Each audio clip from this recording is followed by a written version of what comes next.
Hey everybody, what is up? Welcome to another Saru Show. Let me adjust this camera just a little bit. There we go. What is up, everyone? Welcome to another Saru Show, the one day of the week where we talk about a retro topic that you guys pick. We answer them here together and we talk about it. Now, how are you guys doing this Saturday? I am out of breath because I'm running around, but hopefully you guys are doing okay. What is up, everybody? Welcome in. The Pope is here. He says he blesses the chat. Welcome into the Pope. How are you? Let's get some music going. I don't know if you guys can hear that. Always with the ease here. But anyhow, we'll go ahead and do music requests later and all that other stuff. What's up? Welcome in, Vink. Vink is here. How are you, Vink? Welcome, Vink. Can you find Vink's channel and post it? Yeah. Really quick? How are you, sir? Welcome in. Sorry, I've got a mess of junk over here. Alright, so last week we didn't have a Saru show because, what did we do last week? I don't remember. Oh yeah, we had guests here. Brian Trusty was here. We hung out and did some Gordo stuff. too. Gordo's was here. Gordo's and Brian Trusty were here. We ended up going to the new Retro City Games location. There is a video on that. If you guys want to check out the new Retro City Games location, there is a video on the channel. If you're a channel member, you also have access to like weird behind the scenes blogs of stuff that are kind of fun. If you're looking to see what else we got up to this weekend. Vink says he's doing very good. Interesting topic, says Vink. All right, who else is here? Matthew is here. Welcome in. Matthew says, it's the Pope. Everyone has to be on their best behavior. Yes, behave. Shh. The GT Beakerman, welcome in. How you doing?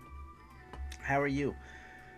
And Matthew, thank you for linking the Kickstarter. Yes, our Kickstarter is still live. It was funded on, when was it? What's today? Tuesday? Saturday? It was funded on, Tuesday? Was it Tuesday or Wednesday? Do you guys remember? Gosh, I don't even remember now. But yes, it has been funded. Or Wednesday. I think it was Wednesday. I think it was Wednesday. 166 backers. The project is coming to life, but you guys can still back it for extra stuff. The more, if we hit that 200 backer goal, we throw in some more freebies. So anyone who has a physical version of the game is already going to get a Derpy Nyanmaru sticker for free. Just because we hit a social goal. The next social goal is at 200 backers. And what that means is once we hit 200 backers, we'll make another freebie that everyone who has gotten some sort of physical thing, and that could be anything, whether it's a soundtrack all the way up to the Jade box, it doesn't matter. Everyone who has something being mailed out will get it who has pledged on Patreon. Gizmo is here. What's up? He says, hey, Saru and Jesse, welcome in, Gizmo. How are you doing? July 3rd, it was funded, says Matthew. Look at Matthew is, I don't, what would we do without Matthew? Yeah. Seriously, like Matthew keeps us in check. Thank you, Matthew. Matthew is the best moderator. Anyhow, let's go ahead and get into the question. Tonight's Saru show might be a short one, actually, because once we're done with the questions here, we're going to go ahead and go and work on some stuff. I have a bunch of stuff I got to do. I got to finish up an interview. I got to finish up some more Nyanja related stuff as well, so that we can get everything going in time, because we want to get it out by the end of this year. We want to start shipping it. If all goes well in November, we want to start shipping it, but we want to have them produced and made by September so that we can start getting all that going, because it takes a while to get all the logistics handled for all these different things, shipping to different places. It ends up being hundreds of people that we ship to, so we have to start that process early. Matthew says, did you get any sleep with the fireworks going on? Oh my gosh, they were going on. They're still going. We can hear them right now. Yeah. I don't know if you guys can hear them. I can hear them. They're still going. Yeah, people are still firing off fireworks here, which is ridiculous, but it is what it is, I guess. Anyhow, let's go ahead and get into the weekly question, you guys. So far we've got about 11 answers, which is pretty good. That should keep us going for about an hour or so. But we had asked you guys last Saru show, which video game was a lot easier when you were younger. Oh, did I name that correctly? Can you double check that title? I think What game were you better at when you were younger? Oh, it's about the same. About the same. Yeah. Yeah. Okay. He just shortened it. All right, I knew it was like something like that, which is the same, right? What game were you better at when you were younger? What was a game that was a lot easier when you were a kid? I can name a number of games that I felt like I was way better at when I was a kid than in my old age, with my reflexes being a lot slower than they used to be. But anyhow, you can still answer the question. Yes, Matthew, thank you. He's linked it. You can still answer the question pretty much up until we get to the halfway point, and then we'll take that link away. Eastbook 1 and 2 for Saru? Nah, well, maybe when it comes to the memorization of stuff. Because how many times have you guys seen me play Eastbook 1 and 2, and I still get lost? I get lost in the second cave in East 2. I get lost in the canal. I always get lost. I don't know how it happens. I'm the same way with Zelda. There's a Zelda A Link to the Past. There's one dungeon, I'm like, where? I played this like many times, and there's that one key. I was like, where the hell is this one key? Well, it's always in the basement on the left, and you have to do something. I'm like, oh.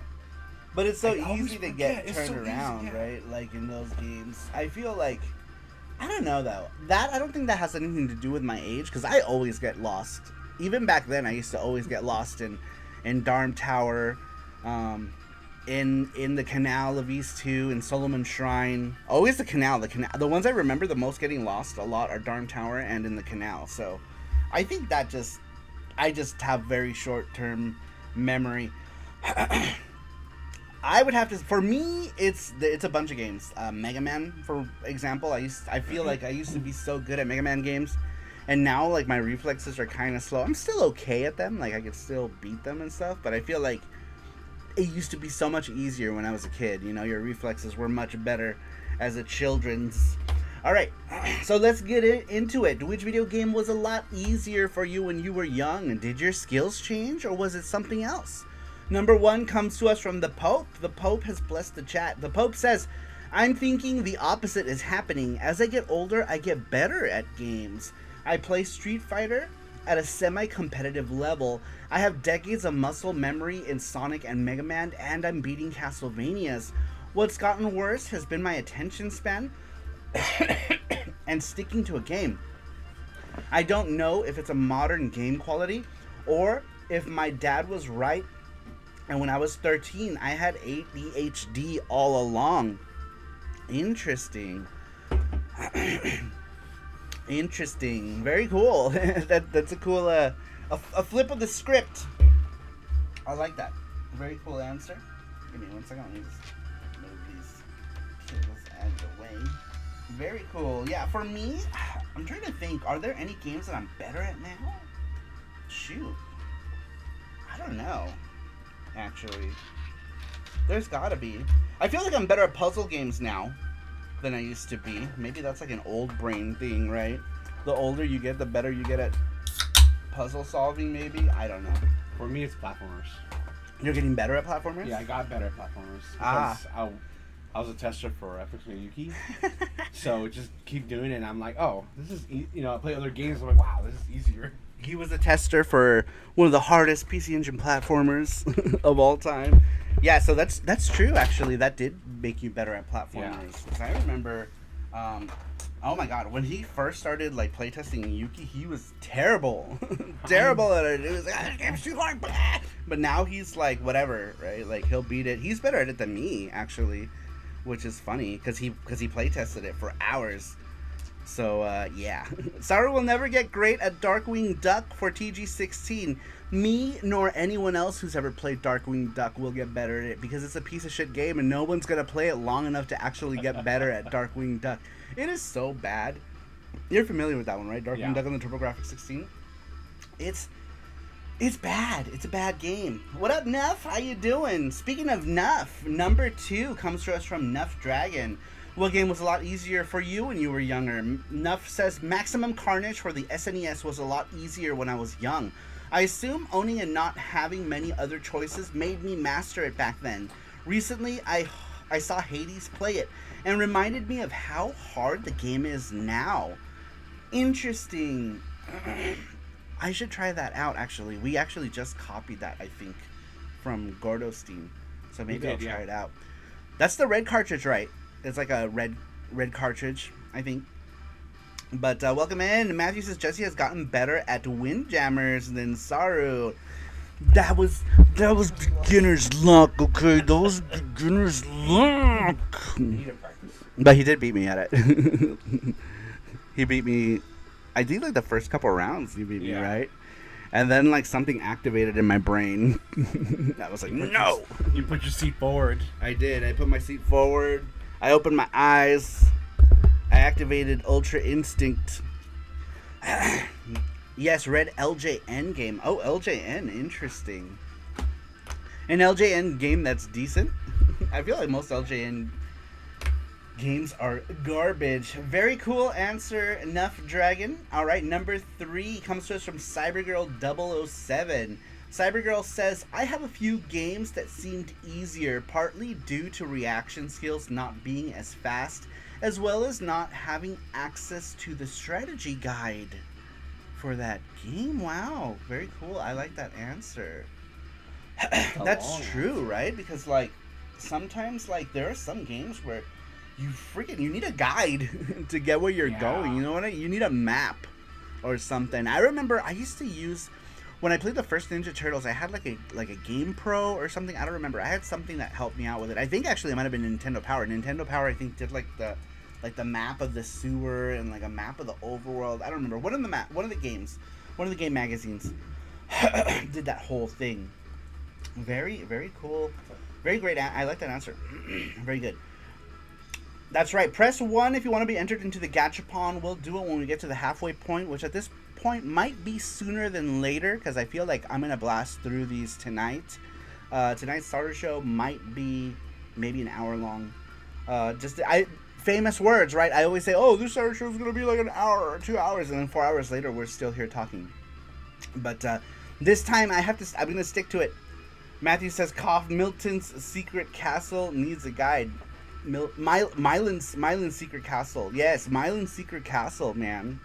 That's like, it's such a cryptic game too. Like you have to like break blocks and stuff, and like entrances are behind like normal ass blocks that you think are like stage tiles and stuff. So yeah, that game is super cryptic. I agree with that one, Matthew, 100%. Nerd Strategy, what is up? Welcome in. He says, nice thumbnail. Very cool, right? Nakomi's like, welcome in. And thank you for being here. I think you answered the question, right, Nerd Strategy? I'm pretty sure you did. Pretty sure you did. We'll get to it. We're already on number 4. Which game was a lot easier for you when you were younger? That's the subject for those of you just coming in. Superboo says, I'm really not sure. There are a lot of games that I haven't revisited since I was young, but I've never been very good at games where you need to have precise timing, like rhythm games and games with moving power bars. And I'd probably never be able to beat something like Punch-Out. Then again, the Utawareru Mono games have this mechanic where you have to press buttons at the right time while attacking to get combos and extra damage. And I was pretty good with that. So maybe I've actually gotten better with timing these days. I really need to play a bunch of my old favorites and see how I do in them nowadays, says Superboo. Interesting. I did not expect a game like Utawareru Mono to have any kind of mechanic like that. That game is like a visual novel, isn't it? I'm pretty sure. I think Utawareru Mono is a visual novel. It's made by like Aqua Plus and Leaf, like those people who make like if you're familiar with like Two Heart and what else did Leaf make? I can't think of it. I can think of Two Heart, Utawareru Mono. Of course, they have like that game where everyone comes together. What is it called? Aqua Patsa. It's a fighting game. Comic Party, if you liked Comic Party. Those are the only things I can remember. Comic Party, Two Heart, Utawareru Mono. How do I press 1? Sorry, the noob question says Vink. You have to do it with your mind. You have to call it in, and it'll happen. Nerd Strategy says, yeah, you'll have to breathe in like Ace Ventura when you read it, though. Twisted, what's up? Welcome in. How are you? Welcome. Welcome in, Twisted. Or you could plant your forehead on the keyboard like Nerd Strategy just did. That works too. Vink says, congratulations again on getting your Kickstarter funded. Can't wait to play. Thank you, sir. I appreciate it. Did you link his channel, by the way? There it is. Make sure you guys check out Vink's channel, by the way. Super cool. I've been checking out his live streams lately. They're a lot of fun. I try to jump in whenever I can. If I see him live, I'll jump in. He's usually playing games. Most of the time I'll lurk. But he's been kind enough to mention the Kickstarter, so I'll jump in and say some stuff. But just know that I'm always watching. Well, like 50% of the time I'm watching, but I'm watching. He says, oh no, if it involves using my mind, I might be out. It's been quite a week, says Vink. Like, it's been a busy week. Twisted says, of all the things I lost, I missed my mind the most. I think once you 40 and up, it's pretty much just like a downhill spiral. Where am I? Who am I? Twisted says, I may or may not have been playing Nyanja. Very nice. Play all of the Nyanjas. I'm so happy that Nyanja is getting funded. Give me 1 second. Let me take a quick drink. I feel the back of my throat just drying out. Oh, Nerd. Usually when those Gachapon, if we give them to you, that means those are the ones that don't fit in our Gachapon. So you can keep that one, Nerd. Yeah. Basically, if we include the ball, it's because it doesn't fit or it's gotten stuck in Gachapon's hole or something. So we'll just give you the whole ball. So don't worry about that. Excuse me. Matthew says, if you pay a panda in Cheetos, then yes, you get multiple entries. And Little Caesars. Don't forget, he likes to be paid in Little Caesars. Man, I got this cool, I don't know if I should open it now. I have a theme that I got. I got a theme from Toaplan. Not Toaplan, but Tatsujin Corp, in cooperation with the clothes manufacturer Kumagumi, sent me a package. I won a package on Twitter. I'm super excited. Maybe I'll open it. We'll see. It just depends on how quickly we get through stuff. All right, very cool answer, Superboo. I love that. Superboo just reminded me that I need to go out there and find me a physical copy of Aquapazza. I bought it digitally from the Japan store day one when it came out because I couldn't wait. Yes.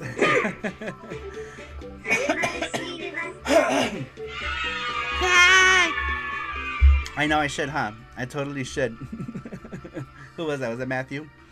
Let's see. If you, Matt Nerd says, did you want the? Okay. By the way, how much do one of those machines go for? I might do a gimmick with the keychain. So this one is Hami Gachapon. This one is like a replica of it, and I think we paid like $99 for it on Amazon back in the day. I don't know if you can still get this one in particular. He's old now. We've had him for like 6 years now. Since 2019, I think. 2019? No, before. Because when did we start doing... We started doing it before. Like 2018, yeah. Okay, so he's like almost 8 years old. Uh-huh. He's an oldie, but this one is a replica. So he's like a what do you call it? 3/4? 3/4 replica of it. So it's not quite the size. He's a little smaller than your normal Gachapon thing. But anyhow, we got him on Amazon. We did have two Gachapoons, but the other one broke. Did we? Well, it was not a replica like this, but it was a different kind. Oh yeah, he is Gachapon. There was only one yeah. Gachapon because I gave him a face. I haven't changed his face out. I did this temporarily. I was like, I'll make him a better one later. It never happened. It never happened. His face has stayed this way since the day we got him.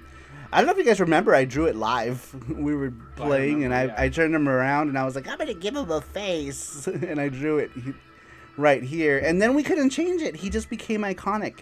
We even made an acrylic keychain out of him. So, like, we couldn't change him. We couldn't change him out. Ring says, I live in the land of Gachapon, so if I win, you can give it to one of the other cool peeps. Oh, that's nice of you, Vink. The Vinklings. He lives in the land, in the motherland, Gachapon motherland. Says Vink. By the way, you guys, Vink also has a super cool store. Oh, Vink, you're a mod actually. Go ahead and drop a link to your store. If you guys are looking for some cheap Super Famicom, I personally collect a lot of loose stuff because Super Famicom shit comes in boxes that break. So if you guys are looking for good, cheap, loose games from Japan, you can buy stuff from Vink, and you can have him hold it for you, and then just like collect stuff as you go along, and then he'll make you a nice little care package and he'll send it to you. Definitely check him out. You can buy literally a bundle of games for what you would pay for a new game now in this current economy. So it's something to think about. With the prices of video games that are now, it's really... Yeah, Vink is in the Discord. If you're part of the Saru crew, then you've seen him post on our buy, sell, and trade. So always know that you can go to buy, sell, trade and find Vink's link there. He's super easy with stuff when it comes to like shipping and packaging your stuff and keeping stuff and creating like a little care package for you. But he doesn't just have video games. He has cool stuff too, like J-pop. I feel like Vink and I listen to so much of the same kind of music. If these are, I don't know if these are his music tastes, but that was my shit in like 99, 2000, you know, that like Ayumi Hamasaki and Mai Kuraki and like all those like things from back then, every little thing, stuff like that. But yeah, he is in the Discord in the buy, sell, and trade. You could always go reach him. He's a cool guy. I bought lots of stuff from him over the years. That's so funny too. He had sent me a message back because I was buying stuff, and then one of the times I bought something at that time, I think it was like Sailor Moon for the 3DO, which I still have. He was like, "Oh, congratulations on FX Unit Yuki," and I was like, "Oh my god, Big talk to me," because I used to watch the Famicom Dojo and stuff.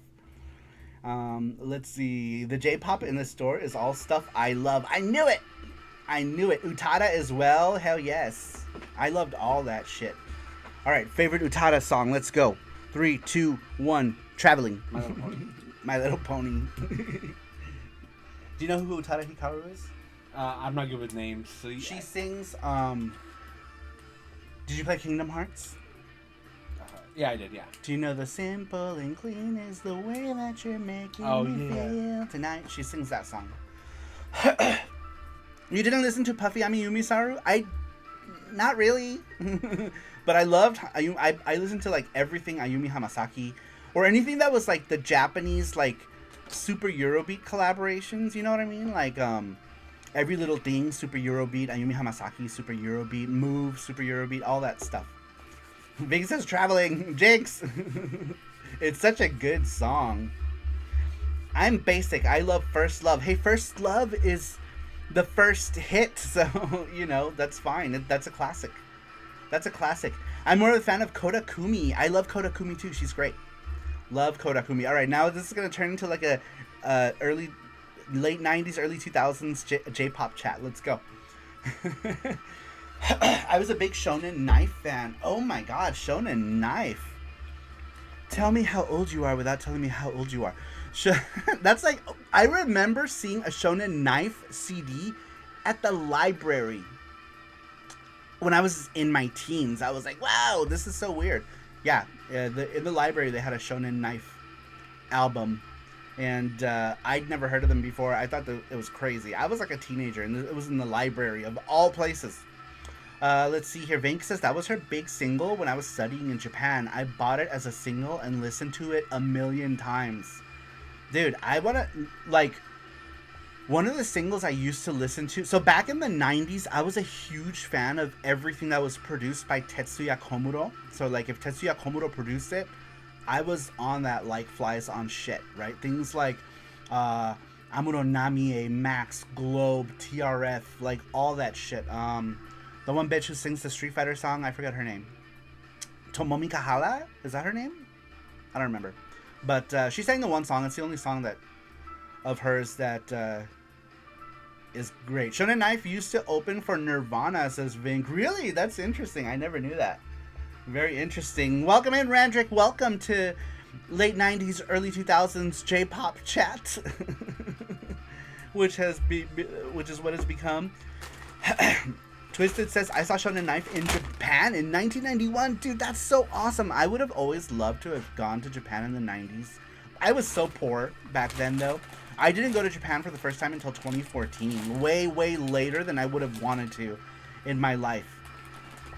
And then after that, I've been back to Japan like every single year, sometimes twice a year, except during the dark times, during COVID.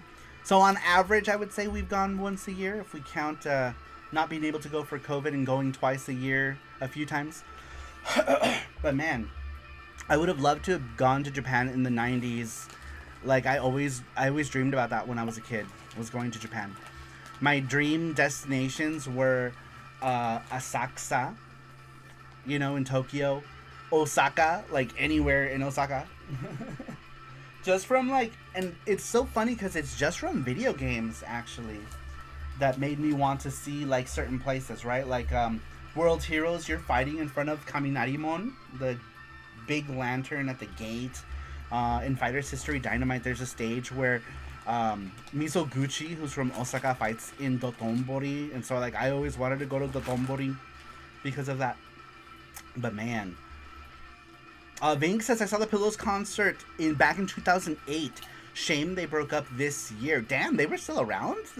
I didn't even know that. That's crazy. The Pub says, I saw Pillows live in 2008 too. That's awesome. Did they have like a tour? Very cool. Nerd Strategy says, heard him in Death Note. Found some songs that aren't even in the anime. What are we talking about? Maximum the Hormone? Yeah, I like Maximum the Hormone. Yeah, they're cool, actually. I like them too. They're pretty awesome. Twisted says, I'm also a big J metal fan. My interest, other than like the very mainstream pop that was produced by Avex, I was a fan of like other stuff like I don't know if anyone knows who Daisuke Asakura is.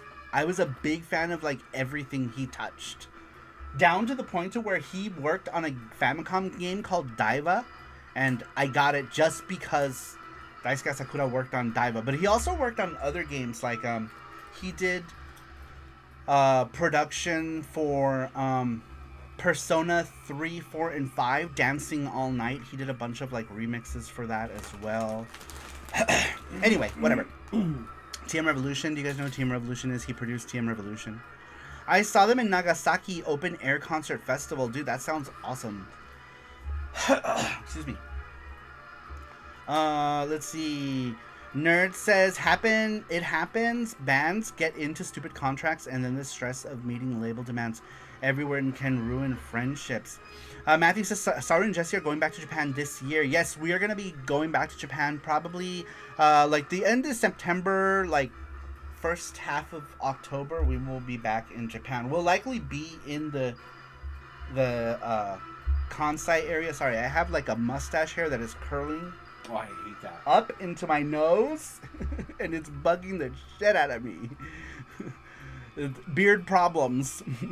hairy man problems. Let's see here. The Pub says, I used to be a massive fan of Ayumi Hamasaki. I feel like who wasn't, right?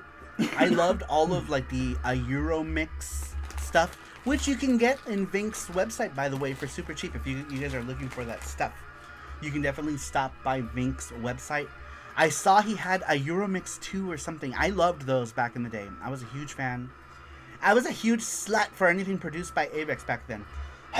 Saru, if you don't know Tommy February 6, look her up. You might like it. Ooh, I like Tommy February 6, Tommy Heavenly, whatever her other unit was. I think she sang like solo with just her name. I loved all that. Tommy Heavenly, she was going for like this like Avril Lavigne look or something. It looked weird. But yeah, I liked all that Tommy shit. I love Bucktick J-Rock Band.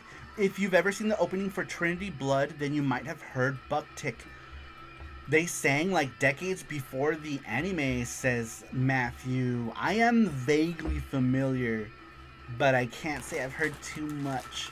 Lately, like my Japanese music tastes are like all over the place, right? Like I like bands like fuck, I can't think. Frederick, things like Frederick. I still listen to Ken Hirai a lot because he still does stuff now, like in recent years. He's also hot. Let's see. Anime Boston 2008. They were hitting up the convention circuit, says the Pope. Dude, that's awesome. Definitely hot. Definitely hot. Randrick says back when there was not an overload of dumb tourists, says Randrick. Back in the early 2000s. It's crazy. Actually, when I first went to Japan, when I was in Sendai, I didn't see like... I saw maybe a couple foreigners. Well, like, you know, I'm sure there were other flavors of Asian there. And this was in 2014. And then I stayed in a town called Morioka where my friend was staying. I was he was like the only like non-Japanese person there, and I was like the only non-Japanese that I saw in the entire town ever at any given time. So it must have been weird for him. Trigun with Vampire, says the Pope. The nerd says the nerd. Didn't she do something like Tales of Symphonia or something? Yes, nerd. You're thinking, Ayumi. Are you talking about Ayumi Hamasaki? Ayumi Hamasaki did the opening for Thousand Arms for PlayStation 1. So if you played Thousand Arms, she did that opening, which slips my mind. I can vaguely remember it in my head, but I don't remember what the name of the song is. Let's see. Those are the three she was involved in. Brilliant Green, right? Booty Goody was where she came from, right? Tommy February 6th and Tommy Hemily. It's funny because, like, I didn't listen to a lot of Booty Goody in the time, and totally fell in love with her when she started doing the Tommy shit. But anyhow, let's see. The Pope says Macross Plus lied to us. Where are our virtual idols like Sharon Apple? I'm so mad about... Every time I think about Macross Plus, I get upset because they did like a rescreening of it like 3 years ago or something. And I took Jesse. I was so excited to take him to watch Macross Plus. I'm like, look, I know you don't like these kind of shows, but Macross Plus is different, right? It's like an action movie. It's like Robotech meets Top Gun kind of thing, right? Did you kind of get that vibe from it? I love that. But they messed up the sound. Like, all the parts were like the music, like the Sharon Apple parts were so quiet, and it upset me. So we should rewatch it again here sometime. But I need to find some sort of HD way to watch Macross Plus so I can watch it here with Jesse. I have the laser discs of them, but the laser discs are only in Japanese. But I do own the Macross Plus laser discs. I love Macross Plus. It's amazing. I'm upset that we went to go watch it at a theater that messed it up. And apparently they messed it up in theaters nationwide because people were complaining that the sound was bad in a lot of theaters. So it's upset. It's upset. It is upset. Macross Plus was announced on standard Blu-ray at Anime Expo 2025. Wow, for like the first time? There has not been a Blu-ray? I recently watched Macross Frontier. It was very enjoyable and the music was great. I need to finish Frontier. Man, Frontier, so far, I really like Frontier. I need to finish it. I've only watched maybe like, I don't know, maybe half a dozen episodes. And I'm into it. And I completely forgot about it. I should do it before because they're all on Disney, of all things. To put Macross on Disney Plus? It seems so weird, right? It's like such a weird thing. Anyway. Do you have an older Elgato that works with a PS3? I used to. We gave it to Cassius, I think. Mm-hmm. Yeah, I gave it to Cassius. I used to have one, though. We use a cheap... Look, if you're looking for a cheap one, this thing right here. This. It's called the Avermedia Mini. It's like a $60... capture device. It works perfectly fine.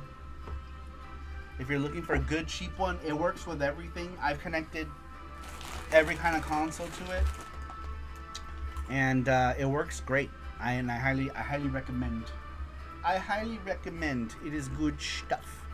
But and it's cheap. It's a cheap one. It's a cheap capture device that you could get, maybe $60 at most, probably, for it.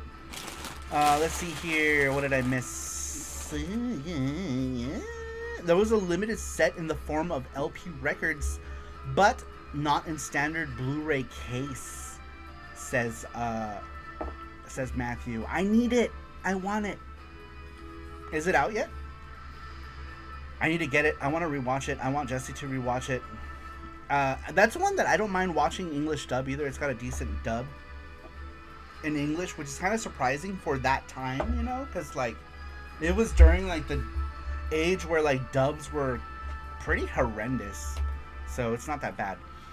Let's see here. Matthew says, except Disney doesn't have this OG super dimensional Macross on Disney Plus. Stupid Harmony Gold. Thankfully, I've seen all of Macross. He wouldn't be interested in original Macross. It's kind of boring. It's not boring to me, but I'm pretty sure like the standard person who doesn't watch like Mecha will find it boring. So if I show him like Macross Plus was perfect, because Macross Plus is like music. They talk for like 2 seconds and then it's like, you know, for like an hour. So Macross Plus is great. People die, people kiss, death, music, more dying, mostly death. Let's see here. The old one had an issue when I tried to record Atari 2600 games, which made the HDMI part of it not work anymore. That's weird. Maybe not record anything from that 2600. Randrick says, I got the Do You Remember Love on 4K set with English subs. Is that one? They did a Japanese release of Do You Remember Love, right? With English subtitles? I would have loved that one, but wasn't it like $80 or something? I can't afford that shit. I cannot afford. I would love that though. I would love it. Love it at some point. It was on Amazon. I'm sure it's long gone now. I'll have to find a rip of it or something. I'll find a decent rip. I'm sure that I can find one easily. Legally. It's more digestible and the pacing is great. Honestly, if you want to show Jesse the original series, I would go with this one. Oh, yeah, you're right. That's true. And I kind of like... So they changed some stuff, but I mean, it's kind of like the overarching story of the original Macross. You're absolutely right. That might be a good way to show him OG Macross. It's digestible, you know what I mean? Because like I feel like original Macross, unless you're a fan, it's just not digestible. And if you're trying to get someone new into it, they're gonna be like, this fucking shit's boring. I want to go to sleep. I tried to show... Vink says, sorry, need to make lunch for the kids. Hope I can catch your stream more often. This was fun. Thank you for stopping in, Vink. I really appreciate it. Remember, you guys, if you guys want some cheap Super Famicom games, or, as we stated in this episode, this special impromptu J-pop episode, you can check out his site and buy all of the cheap J-pops from Vink's website, which is linked up above. See you later, Vink. See ya, Vink. All right. Maybe that's also our cue to get back to our question. All right, you guys. And that's how we end up going for like 4 hours. All right, you guys, here we go. We asked you guys which video games were a lot easier for you when you were younger. Number 5 comes to us from Sweet Like Sugar. Sweet Like Sugar says Sonic the Hedgehog 1 through 3 on the Genesis used to be much easier for me when I was younger. I could breeze through the stages and even remembered several alternate routes. Now though, I find the levels take me 2 or 3 times longer to complete, and I often have to relearn the boss patterns. Even so, I still thoroughly enjoy every minute of playing these games, says Sweet Like Sugar. Very cool answer. I totally understand 100%. Matthew says, I heard that firework. I know, that's how, and there it goes again. Try sleeping through that. It's crazy. Our window's like right behind us in the bed. So like where we sleep, our window would be like right here, so we hear it like non-stop. Non-stop Scruffy, welcome in, Scruffy looking RGB. How you doing? Can you find his channel's link? Yeah. Scruffy looking RGB. Welcome in, Scruffy. How are you, Scruffy?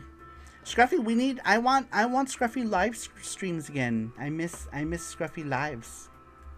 When Scruffy go live Mr. again? Donuts. And Mr. Donut runs. We need Mr. Donut runs. Scruffers is here, so we need to go back to J-pop music. I know, we were talking, we had this whole, like, J-pop tangent. We just went on this whole, like, J-pop subject. Just got back from the beach. Nice. Boy.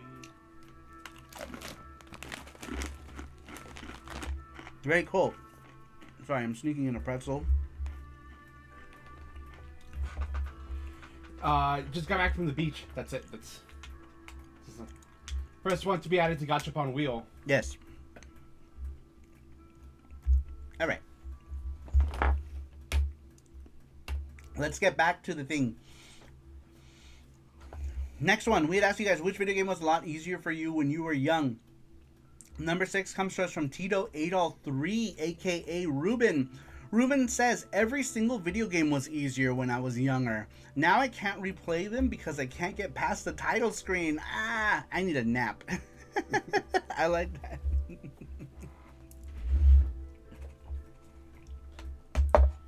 Scruffy, you slacking, but but still make more videos. Says No Strategy. No Strategy says, Scruffy, you're slacking. So am I, but still make more videos.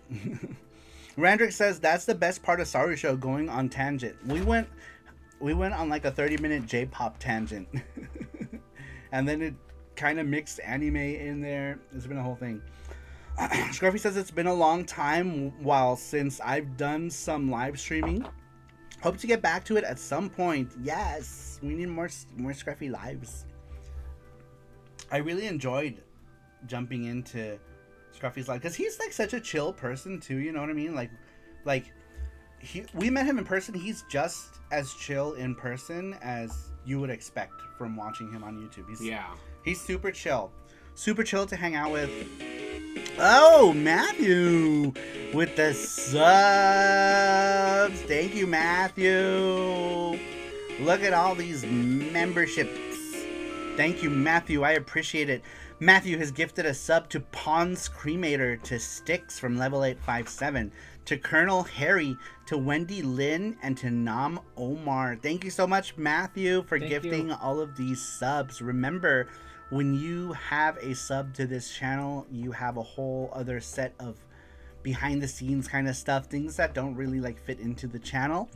We put them in members only because it's like the perfect place to put behind the scenes stuff that people who are already fans of this channel might want to be interested in, right? Like our adventures, people who know us personally and all that other stuff. You guys who are longtime Saru crew members enjoy these behind the scenes things. So very cool, very cool. And that also might get, people who are new to the channel to enjoy that content as well. Nerd says, I kind of got tired of just reviewing games. It felt like I had to rush games, says Nerd Strategy. Sometimes it's also like, it's also time, right? Like, it's hard to like edit stuff sometimes, like I find it like, I'm lucky I have Jesse to like help with like stuff. Like he'll do like the vlogs and things like that. Cause I'm usually so busy working on stuff. So between the two of us, we kind of keep the channel alive. We keep it on a lifeline. That's how I feel about my channel. It's on a lifeline constantly. Randrick says, for me the best example is Rondo of Blood. I 100% this game back in the day and now I can't even get past death. I am with you, Randrick. I don't know why this game is so hard for me now. It used to not be so hard. I used to blast through the game, especially like if I played through Maria, forget it, right? Like I would blast through the game. But now it's like, why is it so hard? That I find that like Symphony of the Night is more like my old man pace, Like I feel like, because Symphony of the Night doesn't have like old school Castlevania requires more, it's more skill based, right? Symphony of the Night is more like, you can level up and get really strong, and then you don't have to worry about too much. You get certain weapons that'll just get you by. But Dracula X, it's like you have to have that set of skills at whatever boss you're at, or you're just gonna get cremated. Matthew says, Weekend at Bernie's. I mean, Weekend at Saru's a member exclusive video. That's true. Very true. Scruffy says, I'm working on modding videos at a modding video at the moment. Nice. Nice. I'm curious. We'll have to wait till you launch the video to find out. What. So remember, if you're not watching Scruffy, make sure you sub to him to find out what he's doing. Symphony of the Night is easy, great game, but it's so easy. I agree with you, because you can do a number of things to make it easy, right? You could do a number of things to do that, to make it easy. Easy. Let's see here. What are you pointing at? I read it. Oh, okay. I didn't see it. Sorry. This is a special anniversary episode of SaruShow number 150. Famicom theme, says Scruffy. Damn, 150. Holy shit. Oh, yeah, it is. You're right. Yeah, 150. 150 SaruShows, which is crazy. And, like, probably, like, 250 Saturday lives altogether, right? With VGST and, like, random things that we've done. I would say we've done probably, like, 250 Saturday lives. That's crazy. I didn't even realize that. And I'm the one who made the thumbnail. I didn't even think about that. I kind of just go in like robot mode when I'm typing stuff up, right? Like I just, go to the next sequence, type, copy, paste question, yada, yada. So I didn't even take into account that it was 150. Or this, at least the significance of it, right? Like I didn't look at the significance. Wow, 250. It's been that long. Dude, Randrick, you have been here for like 7 years. I'm trying to think who else has been here that long. That still comes. Randrick, Ruben. Tito 8all3. He's been here since 2016 since also. The beginning, yeah. Yeah, Tito 8all's been here since before this YouTube channel, because I had another YouTube channel. He wasn't part of that. He just came from like all the Yuki stuff. Because he knew Rover. He was a big fan. He's a big fan of everything Rover makes. And since I met Rover on the PC Engine forums, that's how I met him. Omedito, says Scruffy. Holy shit, says Randrick. Time flies, doesn't it? Long time. It's been 82 years. I think we knew Randrick before he got with his partner. I think so, yeah. Or maybe, I don't know, or before announced. Yeah, we don't know. We don't know how long he's been with his partner. Before we knew. Yeah. But, yeah, long time. Very long time. Let's see here. Nerd says, yeah, same here. I've been wanting to do a vlog style.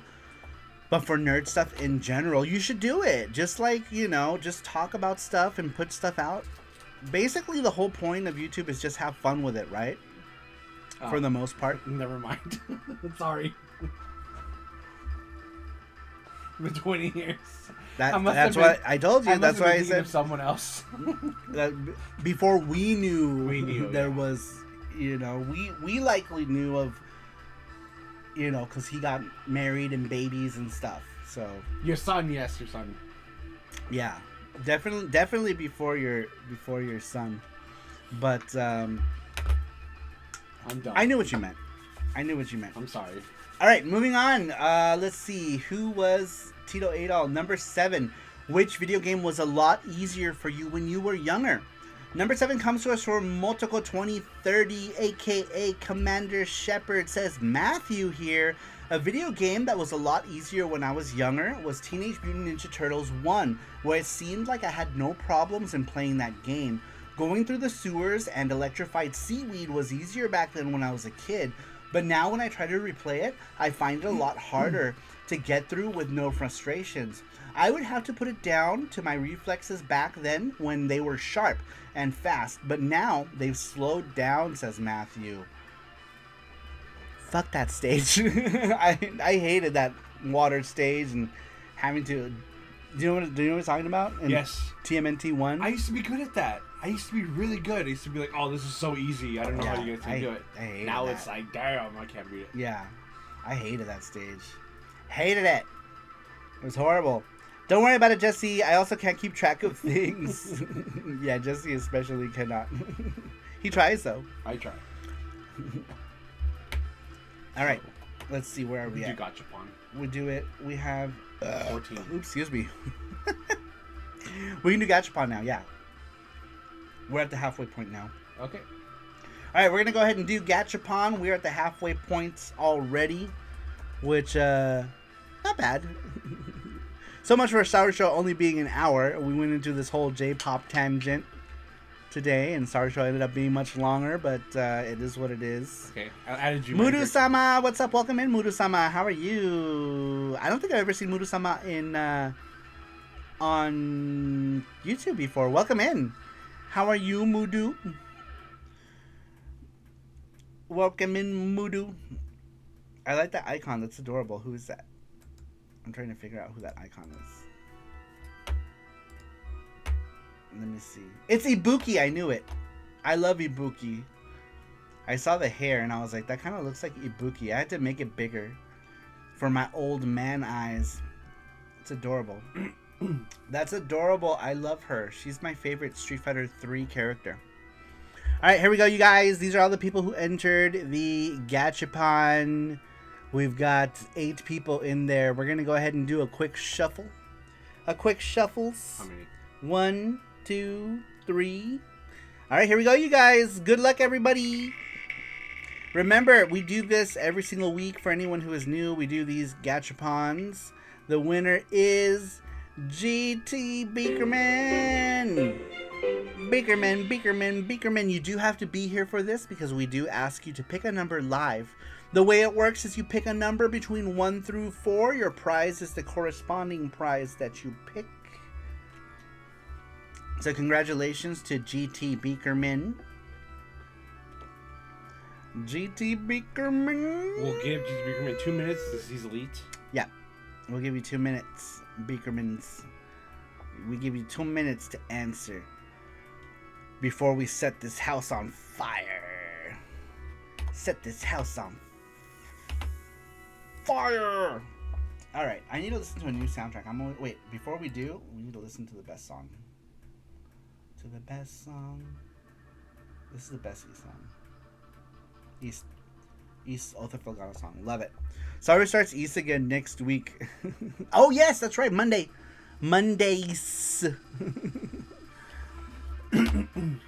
East on Mondays. GT Beakerman's here. I kind of started East yesterday again. I played a lot of East 2 yesterday. So yesterday was 4th of July. We got lost. And I got lost, but I was also in conversation too. You know what I mean? Like we were talking about stuff and people rated, and I was just kind of like not really paying attention. All right, GT Beakerman, pick a number between 1 through 4.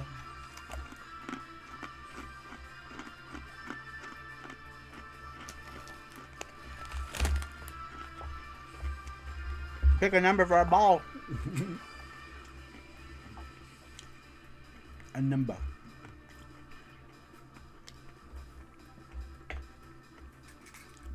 Richter, he's looking out for your balls. 2. 2. All right, here we go, you guys. Ball number 1. And that one shot out. Ball number 1 is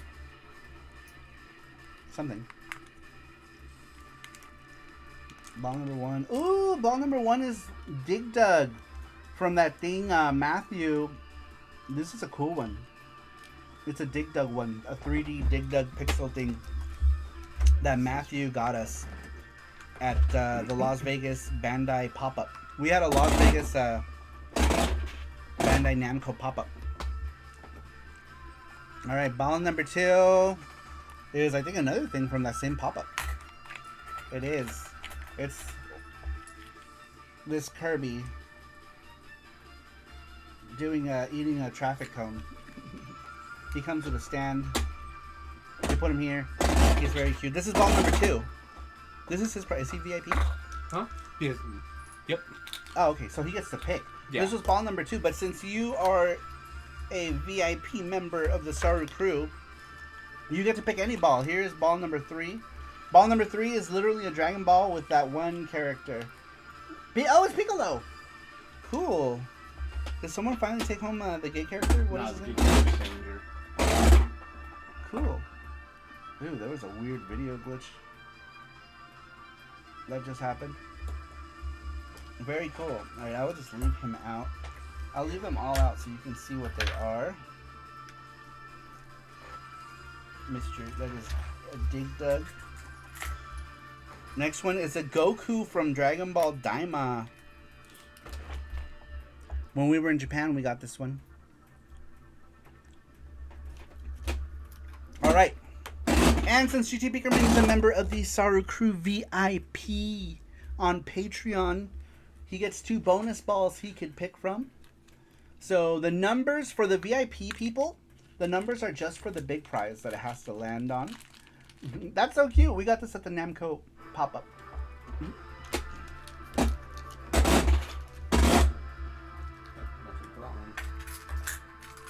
Alright, one more bonus ball.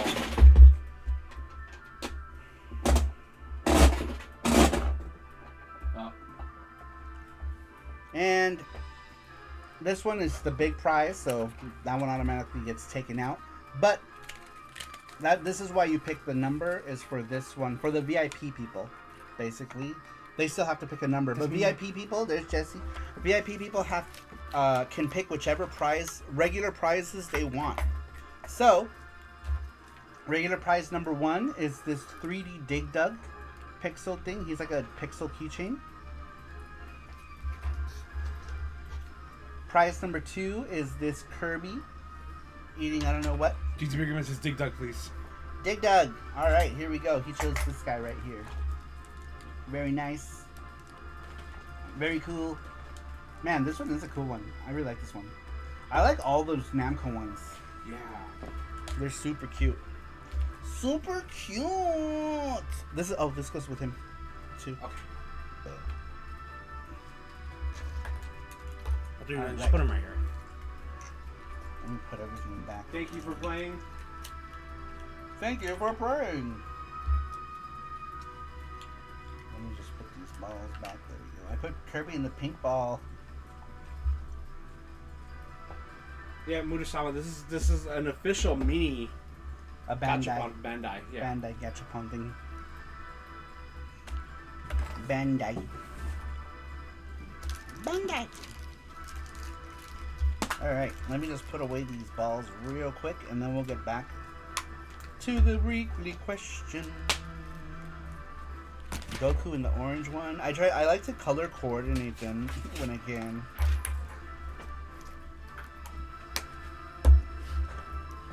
Whoa, Kirby got coned, says GT Beakerman. Alright, you can put these guys away. Matthew says, those are very old hamsters. How old are they? This piece of paper is like 8 years old. Yeah. This piece of paper is so old. Those hamsters are super dead by now, I'm sure. They're super dead. Alright. Very cool. Thank you for playing. Remember, every Saturday we do a Gachapon and we do a game giveaway as well. If you answer the weekly question, you guys, you get a chance to win a prize from either any of the charms on our website on sarumaro.com. You can pick from any of the acrylic charms, or you can pick a game from our retro game giveaway. The choice is yours. Or if you're here, you can do another Gachapon live. If you are the winner of the weekly question and you're here, you can choose to do Gachapon You can choose to get an acrylic charm on SaruMaru.com, or you can choose to get a video game, whichever one you want. It's up to you.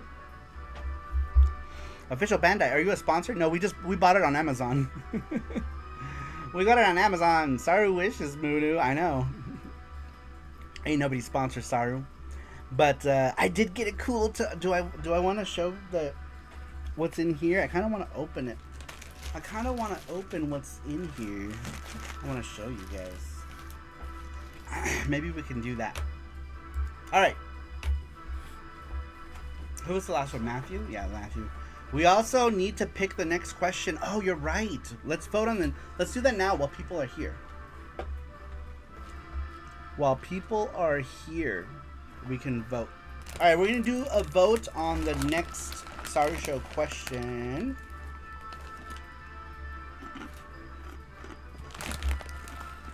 I'm eating pretzels. Honey mustard. I'm addicted to those. But yeah, I got a package from Kumagumi.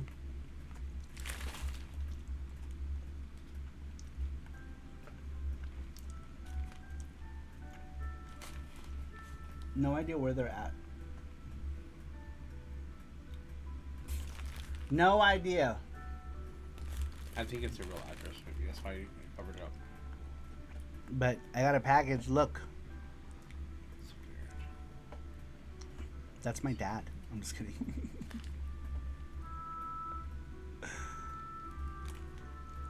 No-eyed bear. He's got eyes. He's just scary. Kumagumi. That's like bear club. I think that's what that means. Gumi is like troop, kind of. The bear troop or the bear club. Something like that. But thankfully they had it in big boy size too. We need Saru to be sponsored by Benches, the official Korean snack of the Saru Show. That's right, Bench. Honey mustard pretzels are the best, says the Pope. I'm addicted to those. I can...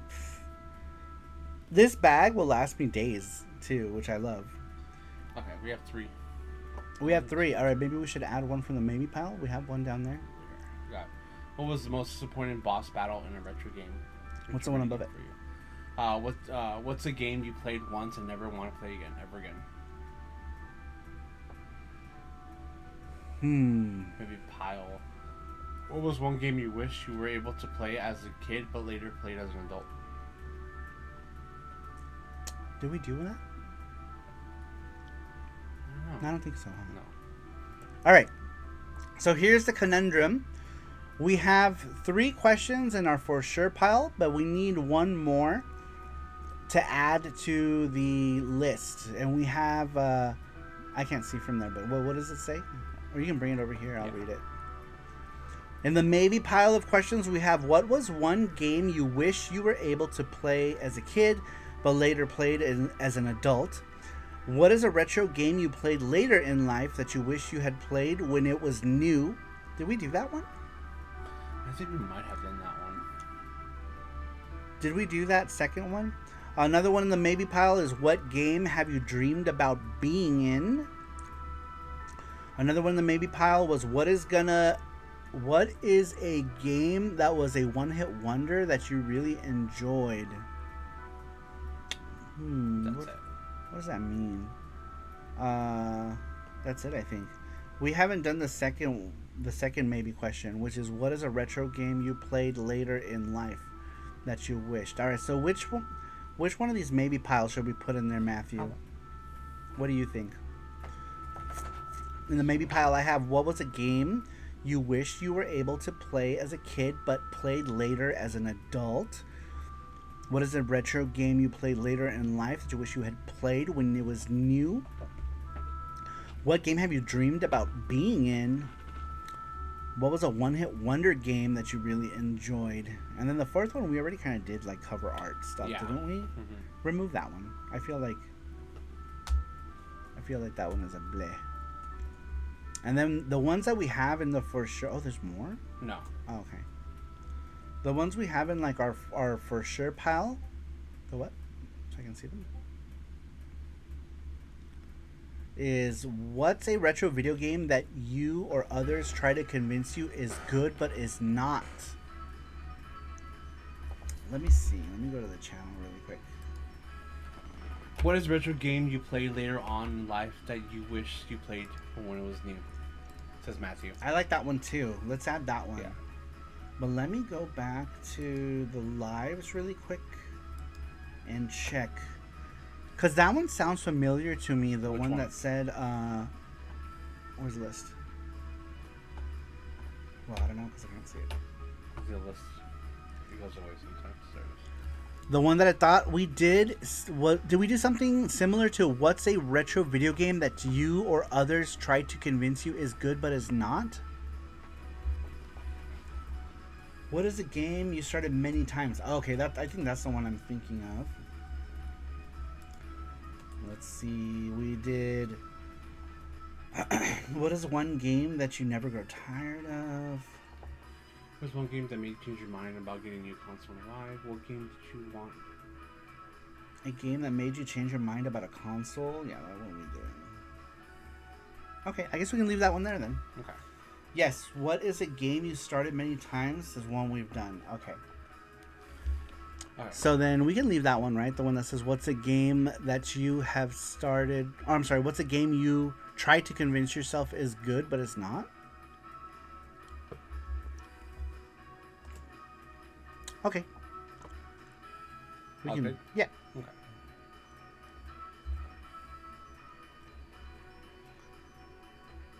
We've asked all the questions. We've asked a number of questions, I feel like. I feel like we're about to hit that place where it's like... We're recycling them. Yeah.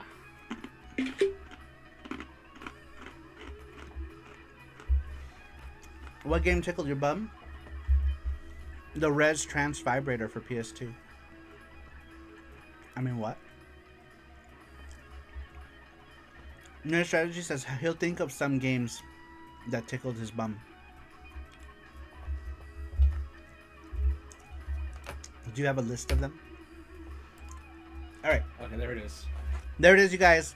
So basically, just put the number of the question that you want to vote for next week's Saru Show. Next Saturday, you guys vote on the question that you guys want to answer. We do this every week. Just put it in the chat. So number 1 is, what's a retro video game that you or others try to convince you is good but is not? Number 2 is, what's a video game series you started that got too overwhelming over time? Number 3 is, what is one game you would love to play again if you could erase your memories of it and why? Number 4 is, what is a retro game you played later on in life that you wish you played when it was new? Alright, we got 1 for 3, 1 for 2. So, let's talk about some scenarios, right? So, number 1, what is a retro video game that you convince yourself is good or others try to convince you is good, right? Some, like, your friends are like, oh man, you gotta try this, blah, blah, blah, this game is so good. And you're like, this game sucks. Why does everyone like... It's a Chrono Trigger. Why does everyone like this game? Kind of thing, right? Or you're like, man, this game is so good. I love this game. But you kind of know it's jank, and then your friends think it totally sucks. That's another example of number 1. Number 2, what's a video game series you started and got too overwhelming over time? Say you started the Trail series, right? And you're like, wow, this series is way too freaking wordy. I played like 2 Trails games. There's no way I'm gonna finish it, you know, kind of thing. That's kind of how that one goes. Or for that one, number 2 is just like when you play an RPG that you have to just keep grinding and grinding and grinding. That's like, yeah, or like the game was too long. Yeah, right? like I like this game, but it's just like too much. Or it drags on, right? Like say like you're in like one of the Dragon Quest games, you're like, Jesus Christ, when is this game ever gonna end? Kind of thing. Yeah. I kind of feel that way sometimes. Like I tried to replay Persona 4 not that long ago, and I was like, man, I forgot how long this game was. And I felt like I kind of casually wanted to play it, and then it's like it kind of got like overwhelming over time. Like I like Octopath Traveler, But like sometimes I was playing it, I was like, okay, I don't want to play. I played through all 8, and I'm like, okay, it's too much sometimes. I love the game, but it's just like it gets overwhelming. It's too much. That was an example of number 2. Number 3 is, what is one game that you would love to play again if you could erase it from your memories? I think that one is a universal one.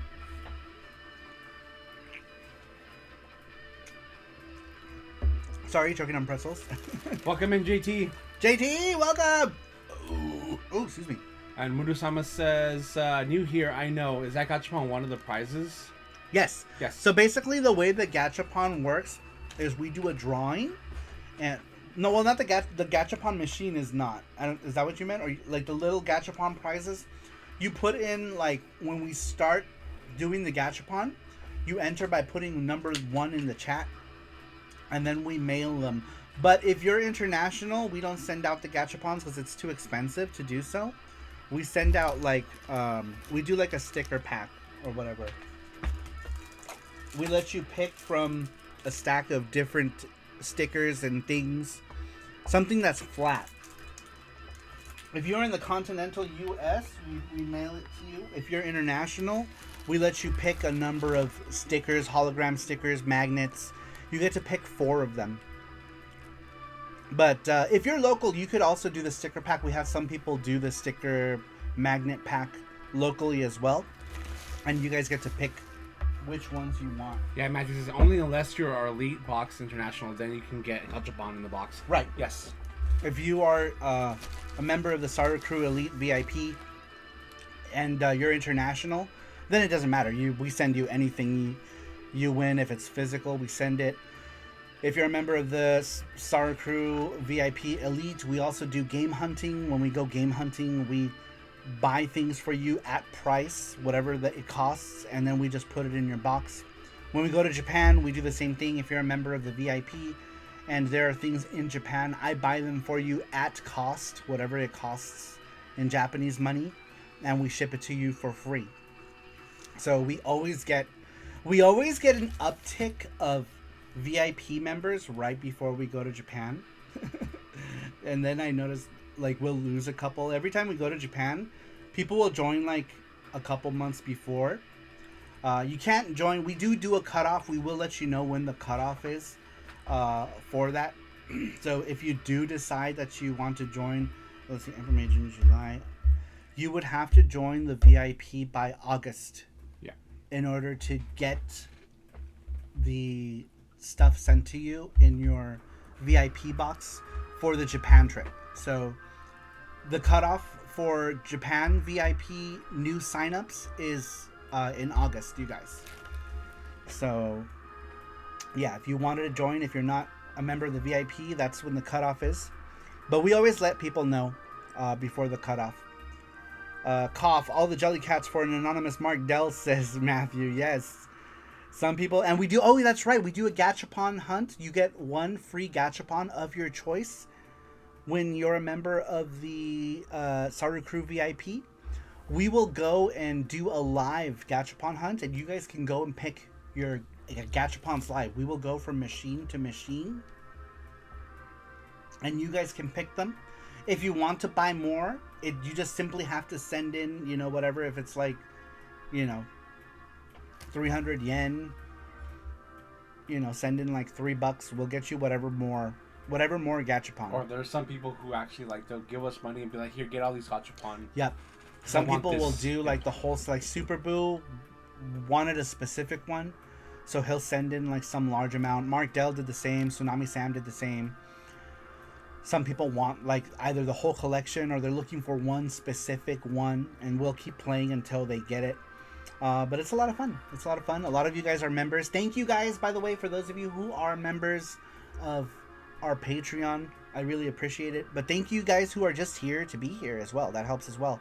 You guys who are here liking the streams. If you haven't hit the like button, go ahead and do so. It does help us. We are a small channel. Matthew says Tokyo Xanadu was like that for Saru when he was like, this is so long. It's so wordy. I want to finish that though. I want to finish Tokyo Xanadu. I really do.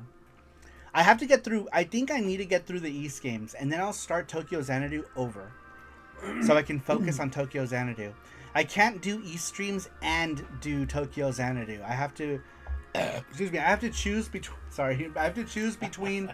I have to choose between one wordy game or another wordy game. We will get through all the East games, and I will come back to Tokyo Xanadu. I promise. I just need to get through the rest of the East games. Nuff says, unless you're sexy like me, then broke.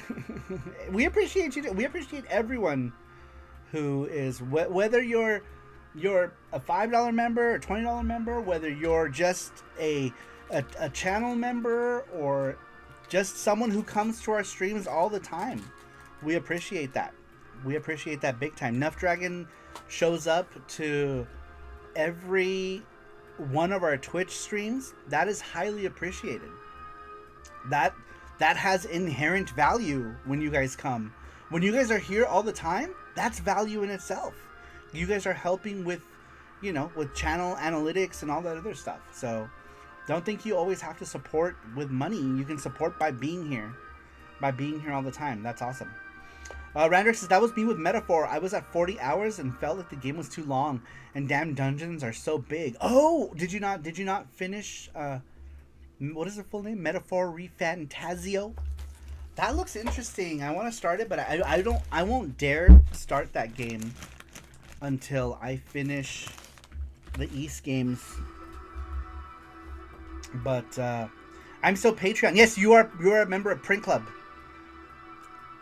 I'm just talking about everybody else. I'm talking about people who just who are here, who want to be here and stuff. Yes, I know you're a member of the Print Club, and I appreciate you. And everyone who is a member of the Saru Crew Patreon, you guys are awesome. Thank you. Metaphor is supposed to be a marathon, says the Pope. It's a 90-hour JRPG. Well, I mean, I played 96 hours of East 10. So if you can get really into a game, I could easily see myself spending that amount of time. It's crazy. If a game can make me spend that amount of time without feeling like I spent that amount of time, that's a good game. That's why I loved East 10. Because East 10 made me feel... I had no idea I played 96 hours. No idea. Saru played Dress Up with Karja in East 10. I did. I put her in a bikini and I gave her the white Picard. I even drew a white Picard, too. He's so cute. He's so cute. I'm trying to jam that one in. What is that? What are you trying to put in there? Luigi. I thought that was someone's. Yeah, this is Ando Gamers. Yeah, I'm gonna give him okay. You want to put in a bigger ball? This is the big ball. No, there's bigger balls than that. Don't we have bigger balls than that? I'm pretty sure. Give him great big balls. Ando would appreciate. He'll love it. Like East games. Yes, but in my case, I think I'm just fed up with the turn-based JRPG. Real-time action, I have no problem with like East games. That's a thing too, yes. When it's like turn-based and the games are super long, I have a hard time with it. But if I'm like actively killing shit, I can easily see myself spending that amount of time. Easy. Because you're actively killing stuff. Yeah, and you get like... If you need to get like stuff like materials, I like that too. Yeah, because then you have a purpose. To like, I need to get this. For getting you're grinding for not only grinding for XP, but you're grinding for materials to make stuff like the lunch boxes in East and stuff like that. Potions. It's pretty cool, and it makes you think. It doesn't make you think like you're spending that amount of time. East 10 keeps you so busy, because once you're bored of one thing, you could jump to another thing. I feel like East 10 was kind of like a playground, right?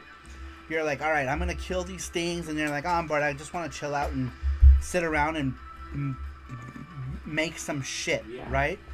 And then you're like, fuck it, I'm going to go blow up some ships. And you get into the pirate ship battles and you're blowing up ships. It's awesome. It's awesome. I ended up liking the pirate ship battles way more than I thought I would. I thought that was going to be the part of the game that I was not going to like. And then I maxed out my ship. And I was like, what the fuck? Like, how did I end up doing that?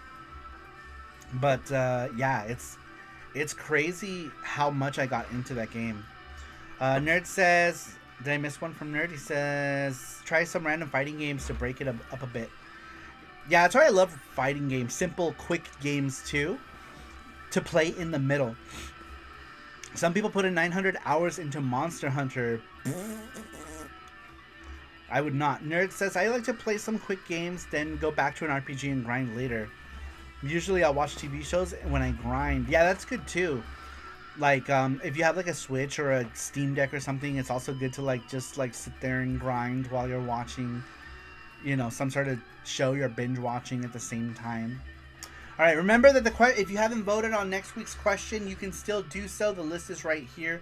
Just put in the number for the thing you want to answer. If you haven't voted. If you haven't voted. We're tallying up the numbers. Let's see here. Like to play some quick. Matthew says, I am keeping track of the votes. Please vote on what you want the next question to be. Thank you, Matthew. Dude, Matthew, thank you so much. Matthew is the super VIP. Thank you so much. I appreciate it, Matthew. He's always. We would fall apart without Matthew. We would fall apart. He's our backbone. Let's see. That XP grind is bullshit. Blue Dragon was like that for me. Oh, really? Was Blue Dragon like that? Matthew says Tokyo Xanadu was like that for Saru when he was too long. I will circle back to Tokyo Xanadu for sure at some point. JT says Octopath games are long, but they are fun. Same like Dragon Quest games, says JT. I could never get into Dragon Quest. I want to at some point. I don't know which one I would start with. I was thinking maybe 11. If I do, I don't know though. I feel like it'd be too long. I vote for number 4, says Randrick.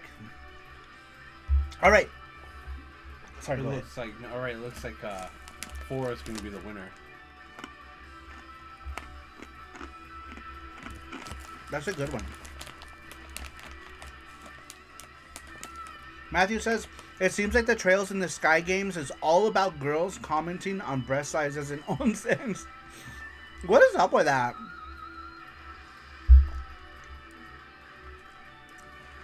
I think that somewhere in the series there's like one male onsen scene, right? But I'm sure that's highly unpopular. Beakerman says boobs. The new Trails game is gonna be action too, isn't it? Aren't they gonna like make it more like East or Tokyo Xanadu or whatever?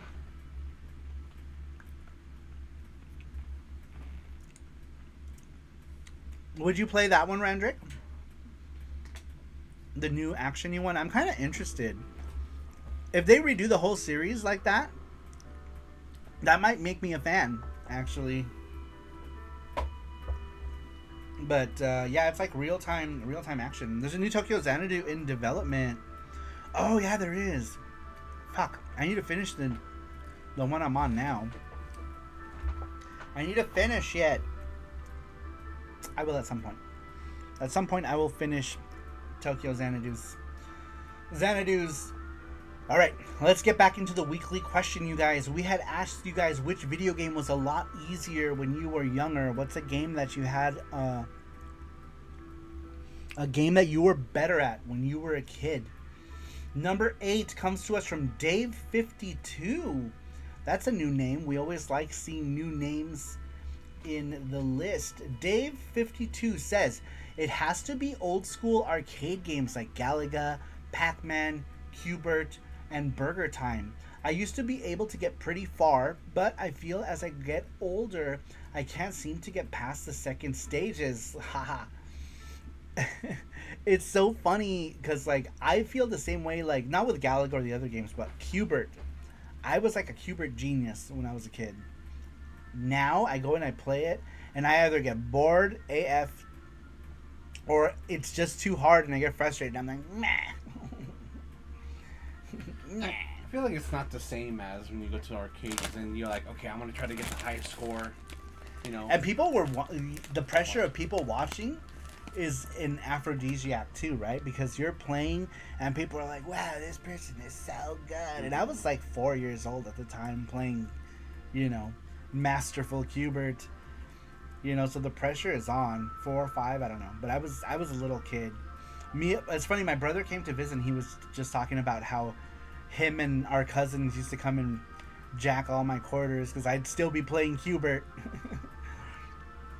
Do you remember when we went to Korean barbecue? Oh, Did you hear that conversation when we were talking about? No, the place was so loud. Oh, okay. Yeah, we were talking. He had brought that up, that him and my cousins would come and jack me for quarters because I'd still be on Qbert. Dude, I could play Qbert forever, but now it's so hard. You know, I feel like my old brain just can't deal with it. JT says, Sarumaru, I'm thinking of picking up a copy of Ark of Nepiston on eBay for the PS2. Nice. That's how I first played it. Was the PS2. Although it's not the best version, it's definitely better than the PSP one. The PSP one is kind of bad. I feel like it could have been better. But PS2 Ark of Nepiston is not a bad game. Not a bad one. I don't know where's my manual for this one. It's here somewhere. But Ark of Nepiston on the PS2 is not bad. There is a code to unlock the anime intro. Because you get this gross, like, CG intro with this, and it's disgusting. But if you put in the code to watch the Japanese intro, that intro is awesome. But it's not bad. The frame rate is kind of not good. And I think Adol is like an actual 3D model instead of like the pre-rendered 2D model that he is normally. But it's not a bad way to play it. The best way to play it would be Steam. If you were going to play it on anything, if you have a way to play Steam games, I would play it on Steam. I recently beat this on Steam, and it was such a nice experience to be able to replay this game. Because I had originally I've only beat this game twice in my lifetime. The first time was on PS2. 3 times. Sorry, I beat it on PSP, and I do not recommend it on PSP unless it's all you have to play it. If you have a way to play it on PC, then obviously play it on PC. But the PS2 version is not bad. It's not. It's playable for sure. It's playable.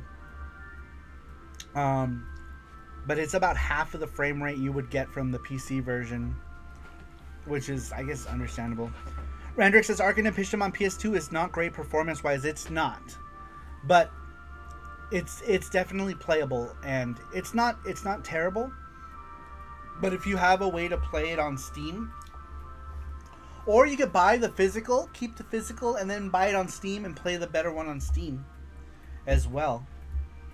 I'm doing that with I have Matthew got me a bunch of digital versions on Steam, which is going to be the way I'm going to play them. But I do own all of the physical ones as well.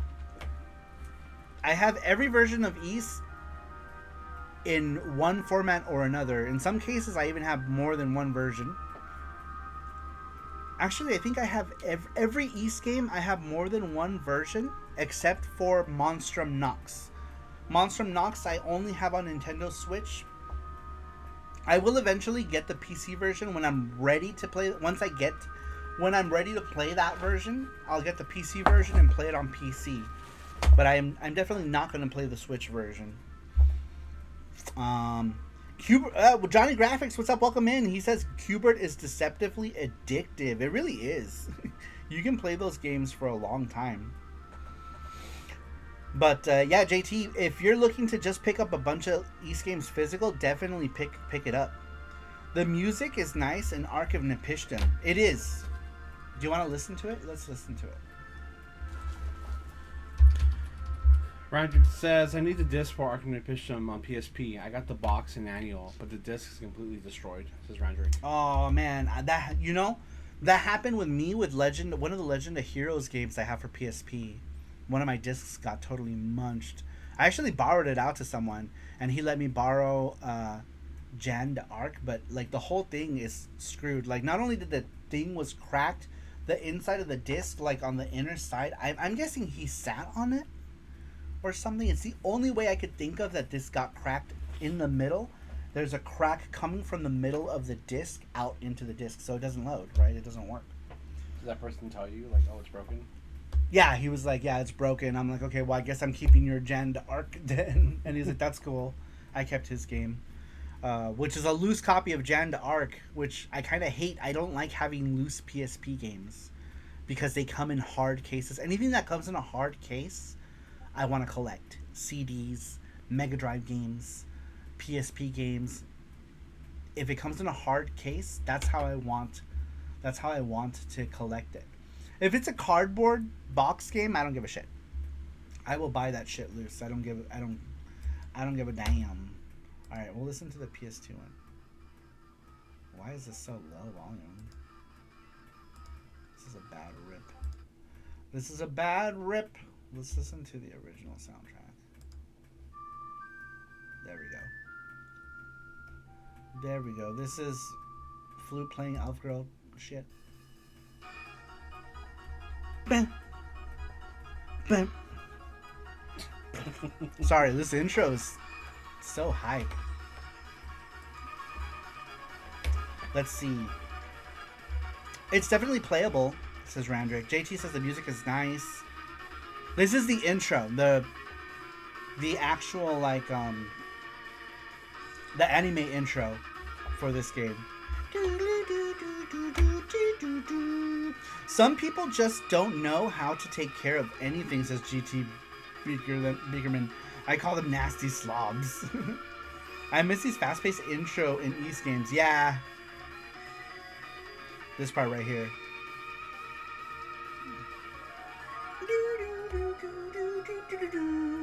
This game is so good too. I like this one.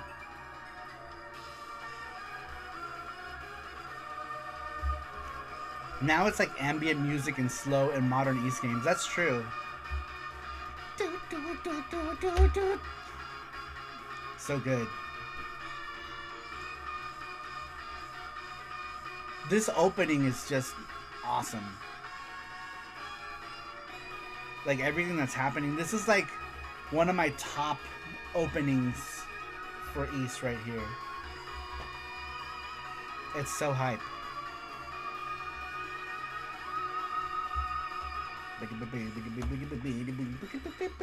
This is a game that brought East back to life, you guys. Back when East was a dying franchise, because East was... Hey, Idle! Idle, I idle. Hey, Idle! I always forget we have that one. I feel like that one is one that doesn't get used enough. That one needs more love. That one, I'm sorry, East 6 is one of the games that brought East back to life. Sorry, got a figure of East 6. I do. This is he's the brother of that one guy with the staff. That might have been spoilers, but that spoilers. I won't say this is a guy. Let's just say he's a guy in East 6. He's so pretty. JT got me this one. I don't know, Adel. Odel, Edel. Adel, Odel, Edel, Odel. Odel. That's the one that I don't have there, but that's also an outtake of Dougie. He goes, Odel. This is a cool figure. I don't have any East figures, you guys. This is my only East figure, and JT got it for me. I wish I had more. But usually if I have money, I buy games. That's my thing. If I have spare money, I will always buy games or Gachapon. But I rarely buy figurines. I rarely get figures. Alright, so it looks like number 4 won. Number 4 won. Alright, so you guys, the question for next week is going to be, what is a retro game you played later on in life that you wish you had played when it was new or when you were younger, right? Like, I can name a number of games that I saw in magazines where I was like, oh man, I wish I could play it, blah blah blah, and then I didn't play it until I had money, right? In like my teenage years or my later adult years. But that's what that question is. What's a game that you wish you had played back in the day when it was new or when you were little you wanted to play this game but you didn't really get a chance to play it until your adulthood, that kind of thing. That's the question for next week. If we can get that over to Sweet Like Sugar at some point, you can go ahead and remove that now. That one already. Very cool. All right, you guys. Thank you guys for voting. Can I cheat and say Little Samson? Yeah, you can say Little Samson. That's something you might have wanted to play back in the day, you know. Euphoria. Those games, you know. Some people wanted to play those games and they couldn't back then and they played them later on in life. Sure. Any of those games. That whatever it is. I actually did play it though. It's fun. You can climb walls and stuff. Yeah, it's a cool game. Cool game. Really nice little animations for the time, you know. It's a good game. Randrick says, Saru, East 6 was the game they wanted to have with East 5. East 5 paved the way to get to later games like Oath and Origin. But if you remember, I don't know if you remember that East 5 almost bankrupted them. Literally, it's the game that Falcom does not want to remember. No, so no Ami for Saru to go in and spend hours there. No. Every time I go to Japan, I don't go to like.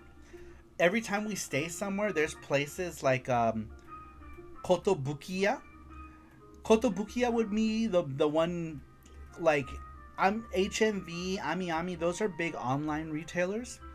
But in Japan, you would go to places like there's lots of stores like in Akiba. Traders used to have a decent figure section. I don't know if Traders still does. Tora no Ana is another place where that they used to have figures. And then of course the big one is Kotobukiya. Kotobukiya has a lot of figures. I rarely spend time in those places because, one, figures take up a lot of luggage real estate. Like one box of figures, one box for one figure can literally mean I either buy a figure or I bring back like 8 to 10 games. Yeah. You know, so for me, it's also the real estate. Luggage real estate when I go to Japan is super important. Mandarake. Oh yeah, Mandarake. That's right, Matthew. Mandarake is another great store for figures. Absolutely, Mandarake. Nerd says, yeah, it's why I wish I played it when it was new, and I wish I had the knowledge I do now. Says Nerd Strategy. I think that's everyone, right? Wish I knew now what I was when. Wish I knew what. What's the saying? Wish I knew when I was younger what I know now. I actually did play through. Okay. Let's see here. I feel like I missed stuff. Hold on. So no Ami for Saru. Randrick says the store is not that big. You can see that there are more online sale oriented. Does Ami have like a physical store? I thought they were like HMV where it was like, or maybe some of them have physical stores. I don't know. I always thought Ami and HMV were online only shops. That's what I always thought. Sealed Samson is 20k. Jesus. I remember when Nintendo World Championships went for that much. They do, but it's not that big. Oh, okay. I didn't know that, actually. I didn't know they had actual physical locations. Huh. That makes sense, though. Remember when we were in Nagoya, I saw a sign for HMV? And I was like, oh, that's cool. That's probably where they sell their stuff. That might have actually been a shop. Yeah, when we were in Nagoya, we saw a HMV sign.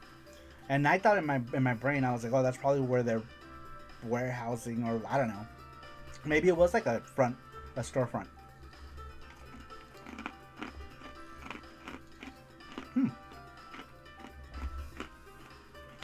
Good to know. Maybe next time we're there, I might actually just pop in and see what it's about. And then be like, meh, and then leave. Me. I rarely buy figures. The reason I like Gachapon is because, look at these. JT, I need to find more of these. They're so cool. I like Gachapon because Gachapon is small, you know? It's easy to transport. And they're cute. They're cute. And it's easy to transport these little guys. Look at this. Isn't that cute? I love these, the Pawafuru Puro Yakyu things. They're easy to transport, so that's why I like Gachapon. Alright, let's get back to the weekly question, you guys. Let me get a drink. Oh, yeah. Where are we at? Matthew, what's the last one? Day 52? Yes. Alright. We had asked you guys, which video game was a lot easier for you when you were younger? Number 9 comes to us from GT Mega Turbo, aka GT Beakerman in chat, says, Mike Tyson's Punch-Out. My fingers can't deal with Iron Mike anymore. I couldn't deal with that game when I was a kid. I don't know why. I was so bad at Punch-Out. Did you ever play Punch-Out? I never. Dude, all my friends liked Punch-Out, and I was never good at it. So I just ended up hating it because I wasn't good at it. I was like, this game sucks because I suck at it, so therefore it's gotta suck. But yeah, I was not good at it.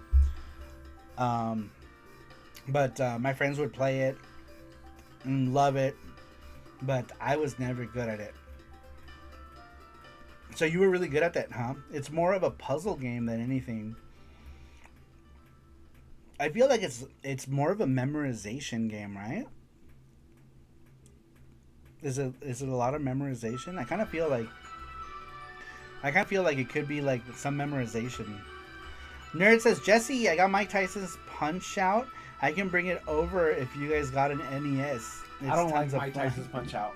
I hate it. Jesse doesn't like it. Punch-Out is the perfect lag test, says the Pope.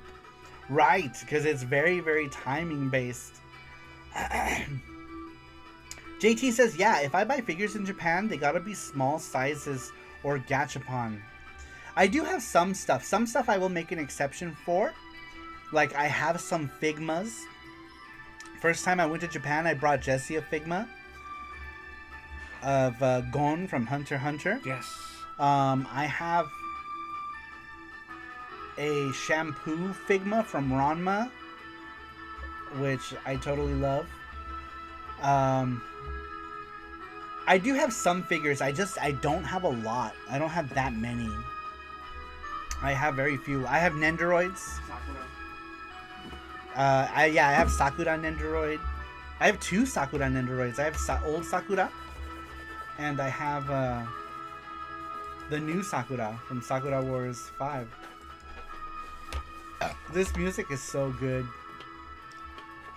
This is like the overworld music in the first area, the main area. Oh, stuff like this.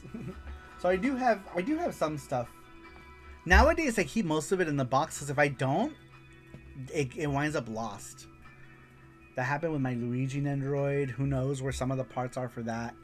All my first generation Nendoroids, they are everywhere. I have no idea where any of that shit is. I have like a lot of Tsukihime ones. Some of the Tsukihime ones are like scattered everywhere. Yeah, it was a shampoo. I think they made male Ranma, female Ranma, shampoo, Akane, and Ryoga. 2016 this came out. Is this recent? No, it was from 2016. I don't think you can. I think they might be expensive now because I was looking for female Ranma. I wanted to get a female Ranma one, and I can't find one for a decent price. But yeah, that was from a while ago. But I'm glad I got shampoo. The ones that I really wanted were shampoo and female Ranma. So I bought the one that I thought was going to be hardest to get, which was shampoo. And then I got this one for Jesse. His is still in its wrapping. I got this one for Jesse. Look how much I got it for. Do you know how much this guy goes for now? Is this sealed? Yeah. Oh shit, it is sealed. Maybe? Yeah. Pretty sure. Look at the price on him. Seal Busters. No. Matthew. This guy goes he goes for crazy amounts now. Over 100 probably. You know, you got to be careful with these though, because there's some like Chickadee China versions too that are convincing. So you got to be careful to make sure you're buying real goods. If you're down, you'll open it. That's Jesse's. He says he ran away. Sarumaru, they announced a new anime from the creator of Full Metal Alchemist. Really? What's up, Record Rams? He says, ¿Qué onda con el Saru? ¿Qué onda con el Saru? What's up, Record Rams? ¿Qué comiste? What did you have for dinner today? Let's see here. What is the anime, JT? I'm curious. I'd be down to watch it. I loved Full Metal Alchemist. Gizmo says, rip it open and toss the box like when we were kids. If I didn't toss the box, my mom threw that shit away. My mom threw away all and any boxes. Any console I got, trash. Games, trash. Like, I had to hide stuff from her not to throw away. Dude, my mom threw away everything. Let's see. Recommend says, I'm just getting home, dude. Gonna grab on some grilled chicken. Says recommends. Nice. Yum. Enjoy your chicken. Demons of Shadow Realm is the new anime, says Matthew, that from the creator of Full Metal Alchemist. Dude, I'll have to check that out. When is that gonna be a thing? Let me look it up really quick on Google, just so I have it on my radar. To the Googles! Demons of the Shadow Realm. There it is. Ooh, this looks cool. Official trailer. Really? Oh, on Crunchyroll's channel. Alright. I had to queue it up. Alright. What's it called? Demons of Shadow Realm. How am I not subscribed to Crunchyroll? Brandon says, anyone watch Lazarus? I'm pretty watching it and it's pretty good so far. I don't know where to watch that. I want to watch it. I'm a big fan of what is that guy's name? Damn it, I can't remember. We finished all of Carol and Tuesday recently. I'm gonna try to finish what is the other one? Space Dandy? Dude, I've started Space Dandy like 3 times already. I could never get through it. I don't know why. I always get to like the first, 6, 7 episodes and then I stop. I need to finish it. Oh, the music of Ys is good. Dude, this Ys Arc of Nepishtim has a lot of killer tracks. A lot of killer tracks on this game. You can play this game for the music alone, honestly. A lot of good tracks in this one. This is the boss music. Let's see here. True story, I threw out my voice cosplaying Elric when I was younger, says Nerd Strategy. Maybe a couple broken ribs by being tackled at cons? Jesus. I want to watch Lazarus. I don't know where to watch it. Regoran says, Demons of the Shadow Realm sounds like Yu-Gi-Oh! Spin-off. Matthew says, I love Space Dandy. I know, I need to finish it. I don't know why I can't finish it. Brandrick says, I wanted to watch Carol Tuesday. Is it good? I like anything that has to do with, like, music-related stuff. If you're into, like... It's kind of like... How could I describe it? I'm trying to find a movie that, like, comes close to it. It's about 2 girls who are trying to make it big in the music biz on Mars. So it's a lot of drama. Politics. It has its own inner politics, right? Like, there's this whole, like, there's, like, a whole, like, political aspect to it. So, I don't know. I feel like it's not for everybody. It's definitely not for everybody. But you would love it, Randrick. I think you would like it. But it's definitely not for everybody. There's no, like, It's definitely more drama based. It's drama, mostly drama, to be honest. So if you're into like drama, then you might like it. But there's no action in it. It's not gonna be, you know, Cowboy Bebop or Space Dandy. But it's gonna be beautiful. You know, the animation. The animation is gorgeous. The music is great. One of the songs is downright freaking hilarious. I was like, what is going on with this song? Dude, I was dying. It was so unexpected, right? It was some parts are really funny, but it's definitely not for everyone. I liked it though. Let's see. Recommend says, I'm really into old school horror anime. Want to watch Lily Cat. Matthew says, I love Lily Cat. Let's see here. I watch Lazarus on non-legit websites. See, I try to watch everything on like legitimate websites. It might be time to it might be time to start watching stuff like that. I try not to ever like. My opinion changed on that stuff when I started working in security. My whole outlook on how I consume media has changed. So I always try to legitimately consume all my media after working in security.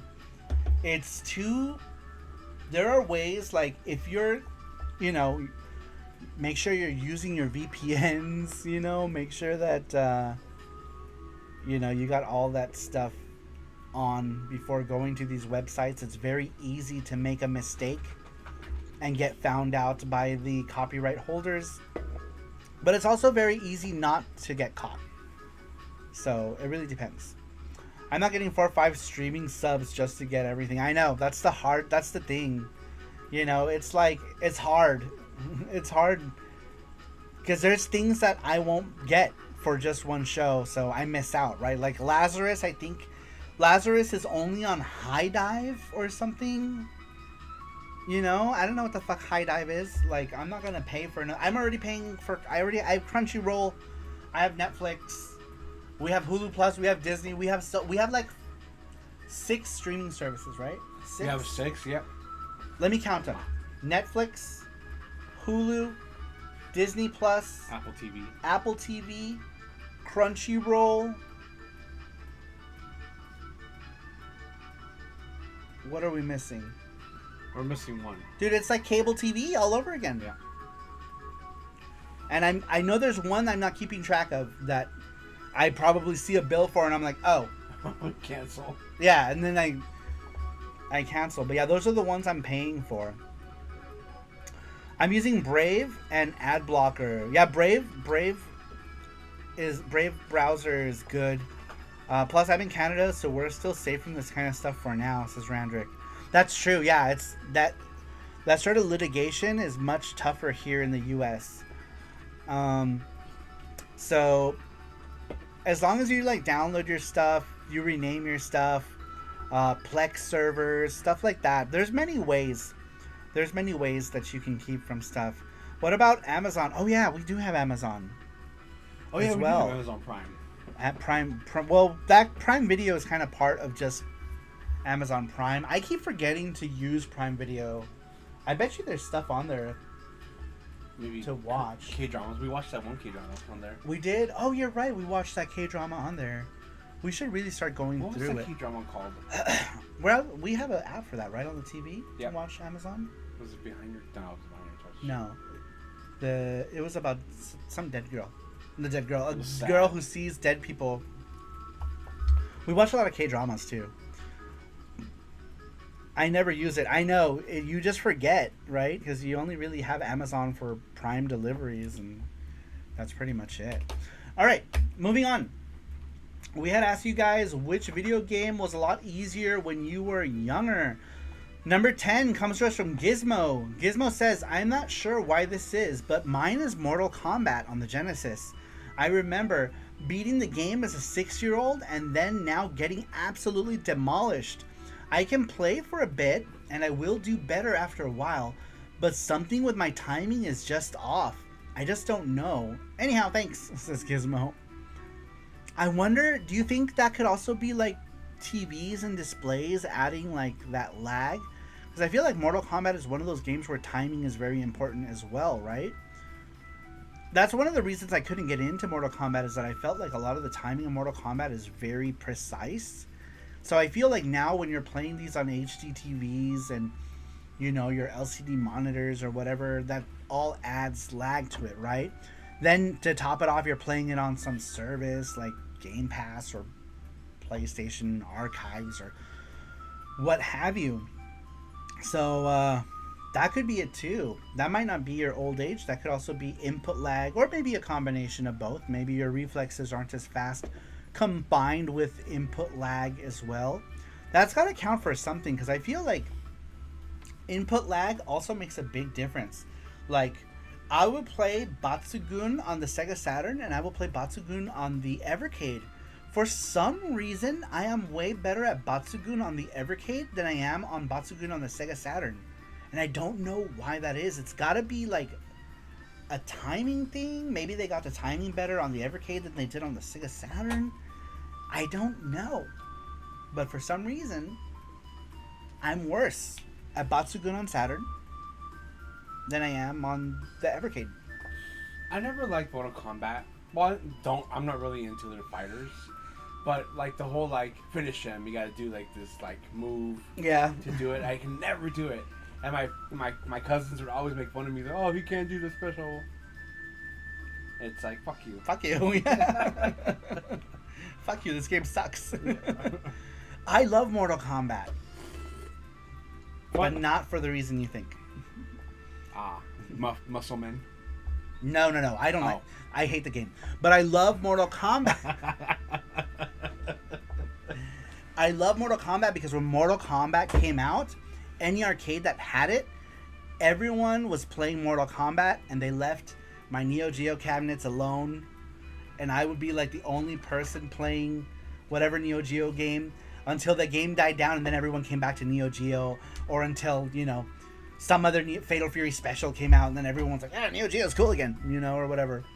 But when it came out, I remember being so happy that everyone was so into Mortal Kombat, because I had peace to myself. Yeah. This big red is all to me. I can play all the world's heroes I want, and nobody will bother me. But yeah, that was the reason why I liked Mortal Kombat.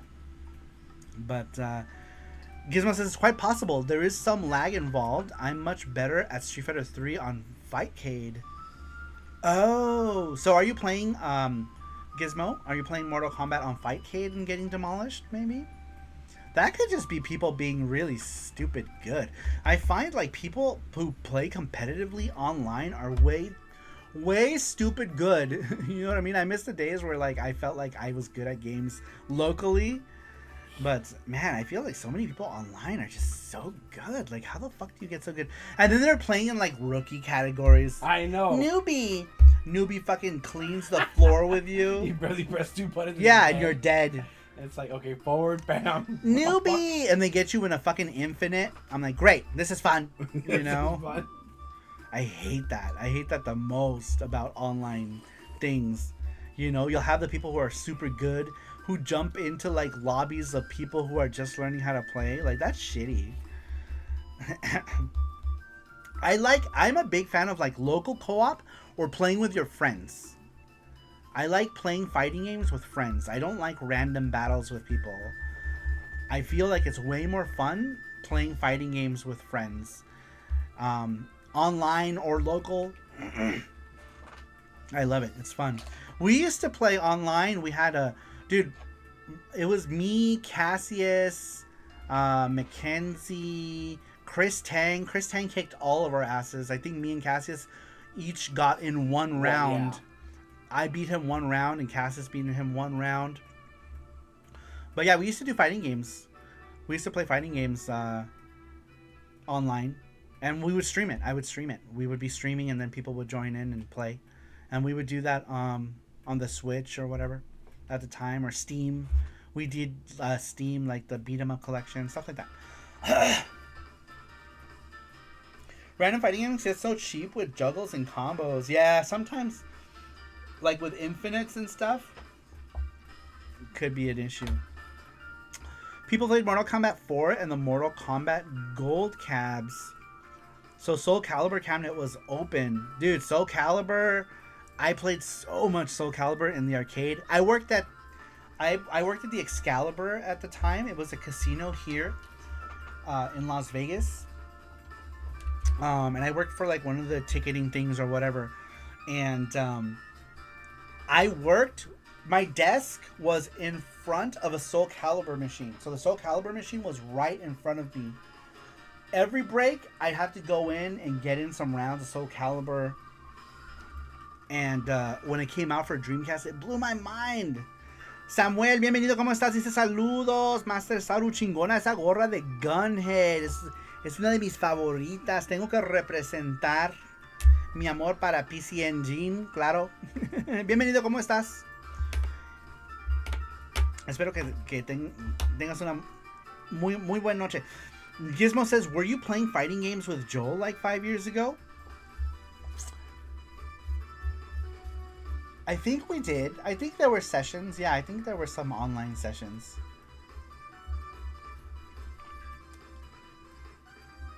Yeah, I think there were. I think we played some online sessions back in the day. When I was part of that whole thing. Street Fighter Alpha Zero games are my jam for fighting games. Yeah, those are great. Dude, Street Fighter Alpha 2... I played so much Street Fighter Alpha 2. I think I may have found about you through one of those streams, Street Fighter or something. Oh, yeah, I think so. I think, yeah, we were playing... I think we were doing Street Fighter. Yes! We were doing... I think we did Street Fighter, and then... we switched to Mortal Kombat, I think, because, like, Joel was tired of losing or something, and so we ended up switching to Mortal Kombat. I'm a Capcom guy. I'm the same way. I'm very much into Street Fighter and... those kinds of things. I like those mechanics. I think we all did a bit. I know he is filming a feature film at the moment, but I can get him down for some Mortal Kombat. Says Nerd Strategy. Excalibur had a pretty dope arcade. I remember seeing a few Japanese cabs of games I've never heard of. Oh, yes. Yes. Actually, it's funny because like at the time I worked there, when I worked there, they had they had some Astro Cities with games in them. I don't know how they got that arcade always got like some like Asian stuff. Excalibur got like Korean dance games that were nowhere else to be found. Like they had a Techno Motion machine. The only arcade I ever saw Techno Motion ever. They had something called the 3DDX, which is another super oddball game. I don't know who their distributor was, but they always got some really cool shit at that arcade. It was awesome. And they did that for like, I would say from like 98 to like 2004, 2005. Was a good period of like where they got like crazy games. But yeah, I love that arcade. Now it's kind of more just a midway. There's still some arcades, but they don't really care about them. They don't upkeep them. The monitors are all kind of old and gross. So yeah, they don't upkeep them. But it was a cool arcade. Very cool. All right, getting back to the question. That was a good one, Gizmo. Thank you. Number 11 comes to us from Nerd Strategy. Which game was a lot easier for you when you were younger?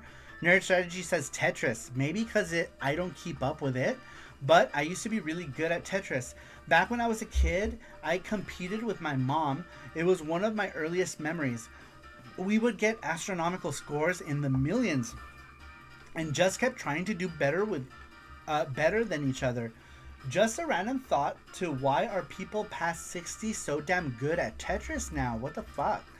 But now I can't even get to 6 digits, lol. It's probably because I stopped playing it and played other games. Just never really sat down with it till 6 years ago. It was when I was vending with my friend Kevin when he owned a video game store. He wanted to compete at the Retro Video Game Championships, so I helped give him a goal to beat. We looked up techniques and stuff too. He was better than me, but it was that he had someone there so he could push himself more. One of the tricks was to get as many Tetrises, 4 rows being knocked out at once, as you can, because it multiplies your scores into the other games you played.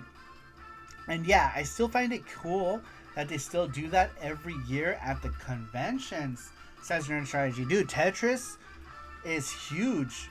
You know, we have friends who are part of that whole circuit. You know, Chris Tang is always the announcer of the Tetris World Championships. Sergio plays the theme song for it. You know, Sergio will go and play the Tetris theme on guitar for opening. Both of which you could watch on our YouTube channel from SoCal. Good night, Randrick. Thank you for being here. He says, all right, time to go watch some anime before bedtime. Have a good night. Good night, Randrick. Thanks for being here. True the Net says Tetris gets hard fast, though. Phrasing. Matthew says, oh, and Saru was saying SaruShow will last 1 hour. Oh, tangents. I know. We always go on these tangents. It's very easy to do when we start to talk about subjects that we're fond of. We lost like half an hour to J-pop and anime. We're already into 2 hours and 20 minutes. And we thought it was going to be a short show because we only got like 13 answers this week. Oh no, oh shit. I didn't even see. We got way more. All right, moving on. Next one. Which video game was a lot easier when you were younger? Number 12 comes to us from Vink. Vink, Famicom Dojo, says, I used to be able to beat Star Fox. In stream this week, I biffed it on the first level, says Vink. Yeah, he was playing, oh, that's right, because he was testing carts. He was playing Star Fox. I was there for it. Very cool. Man, Star Fox. I love that first level music. It's so good. It's like the best music in the game. And the menu music. All the other musics, I feel like they set you up like the bar is high, right? And then it's just kind of like... But, let's see here. Oh, this song from Happy Console Gamer. This one, the one playing now? This is like the east, like desert or whatever that area is. It's like a desert or, yeah, it's like the outdoor desert, rocky area. This music plays. Losing time to J-pop and anime. Time well spent, I say. So screw the net. Let's see here. Moving on. Next one comes to us from Matthew Kelly. Matthew Kelly says, I would say The Lion King on PS1. It was easier for me as a kid. I did hear that it was harder for some people, but I never had problem with that. Says Matthew Kelly. I've never played PS1 Lion King before. I didn't even know there was one, to be honest. I played the Genesis and Super Nintendo ones, which are games. I don't know if they're particularly good games. They are games. They are choices. All right. Moving on. Next one comes to us from Twisted. Number 14. Twisted says Street Fighter 2.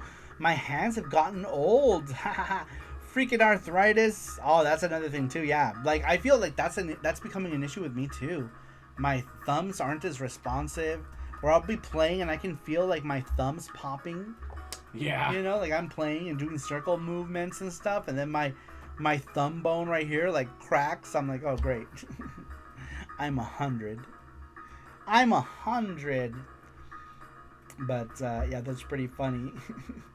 Street Fighter 2. Dude, I feel like everybody plays Street Fighter 2, though.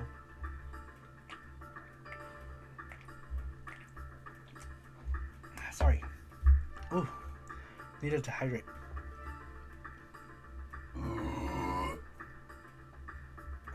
Sorry. Okay. Next one.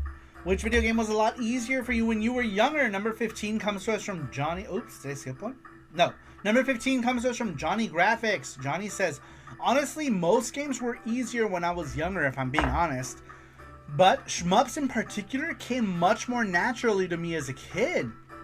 something about my brain's ability to process information quicker, or maybe it's just the fact that I could devote weeks at a time to mastering games like Raiden and Truxton, whereas now I have to mow my lawn and make money and other lame adult things like that. I can still master things today, but it takes a lot more time and work to get it done. That is absolutely true, right? Because nowadays, you know, we work, we have children, we have families, we have social obligations that we have to do. So it's a lot harder now to devote the time to be masterful at any particular genre when we have so much going on. Yep. It's a lot harder to do now. So basically, you have your skill set, you know, from when you were a kid, and you know, Bills to pay. yeah, bills to pay 100%. You have a panda. Yes, sometimes you have to feed a panda. If you don't feed a panda, he destroys the furniture. Expensive panda. Did you say a disgusting panda? Expensive panda. Oh, I think it's a disgusting panda. It's okay. Sometimes he drops a poop or two, and I have to pick him up, but it's fine. It's just nature. It's not disgusting. All right. That was everyone, I think, yeah? Yep. That was all the Everybody. questions. Very cool. All right. Now it is time to do the wheel. Once again, every Saturday here that we do a show, when we ask you a question and you guys take the time to answer it, we put them in a drawing. And if you are the winner of this drawing, you could either pick any acrylic charm from SaruMaru.com. We have tons of different related acrylic charms that you can pick from different games. You can either pick a game from our game box giveaway. We have a list of games that you can pick from that we'll send to you. Or you can also do a Gachapon prize as well. And that is for people in North America, basically. So if you're in North America, we will send you the physical thing. If you're like in Europe or whatever, we will send you something else. We should start doing game codes, actually, for those regions, too. And start giving people game codes. That might be good, too. Yeah. You know, if they win, they're international, we can give them, like, a store code. That might work. Saru, are you going to the Persona Live concert in LA? They announced it.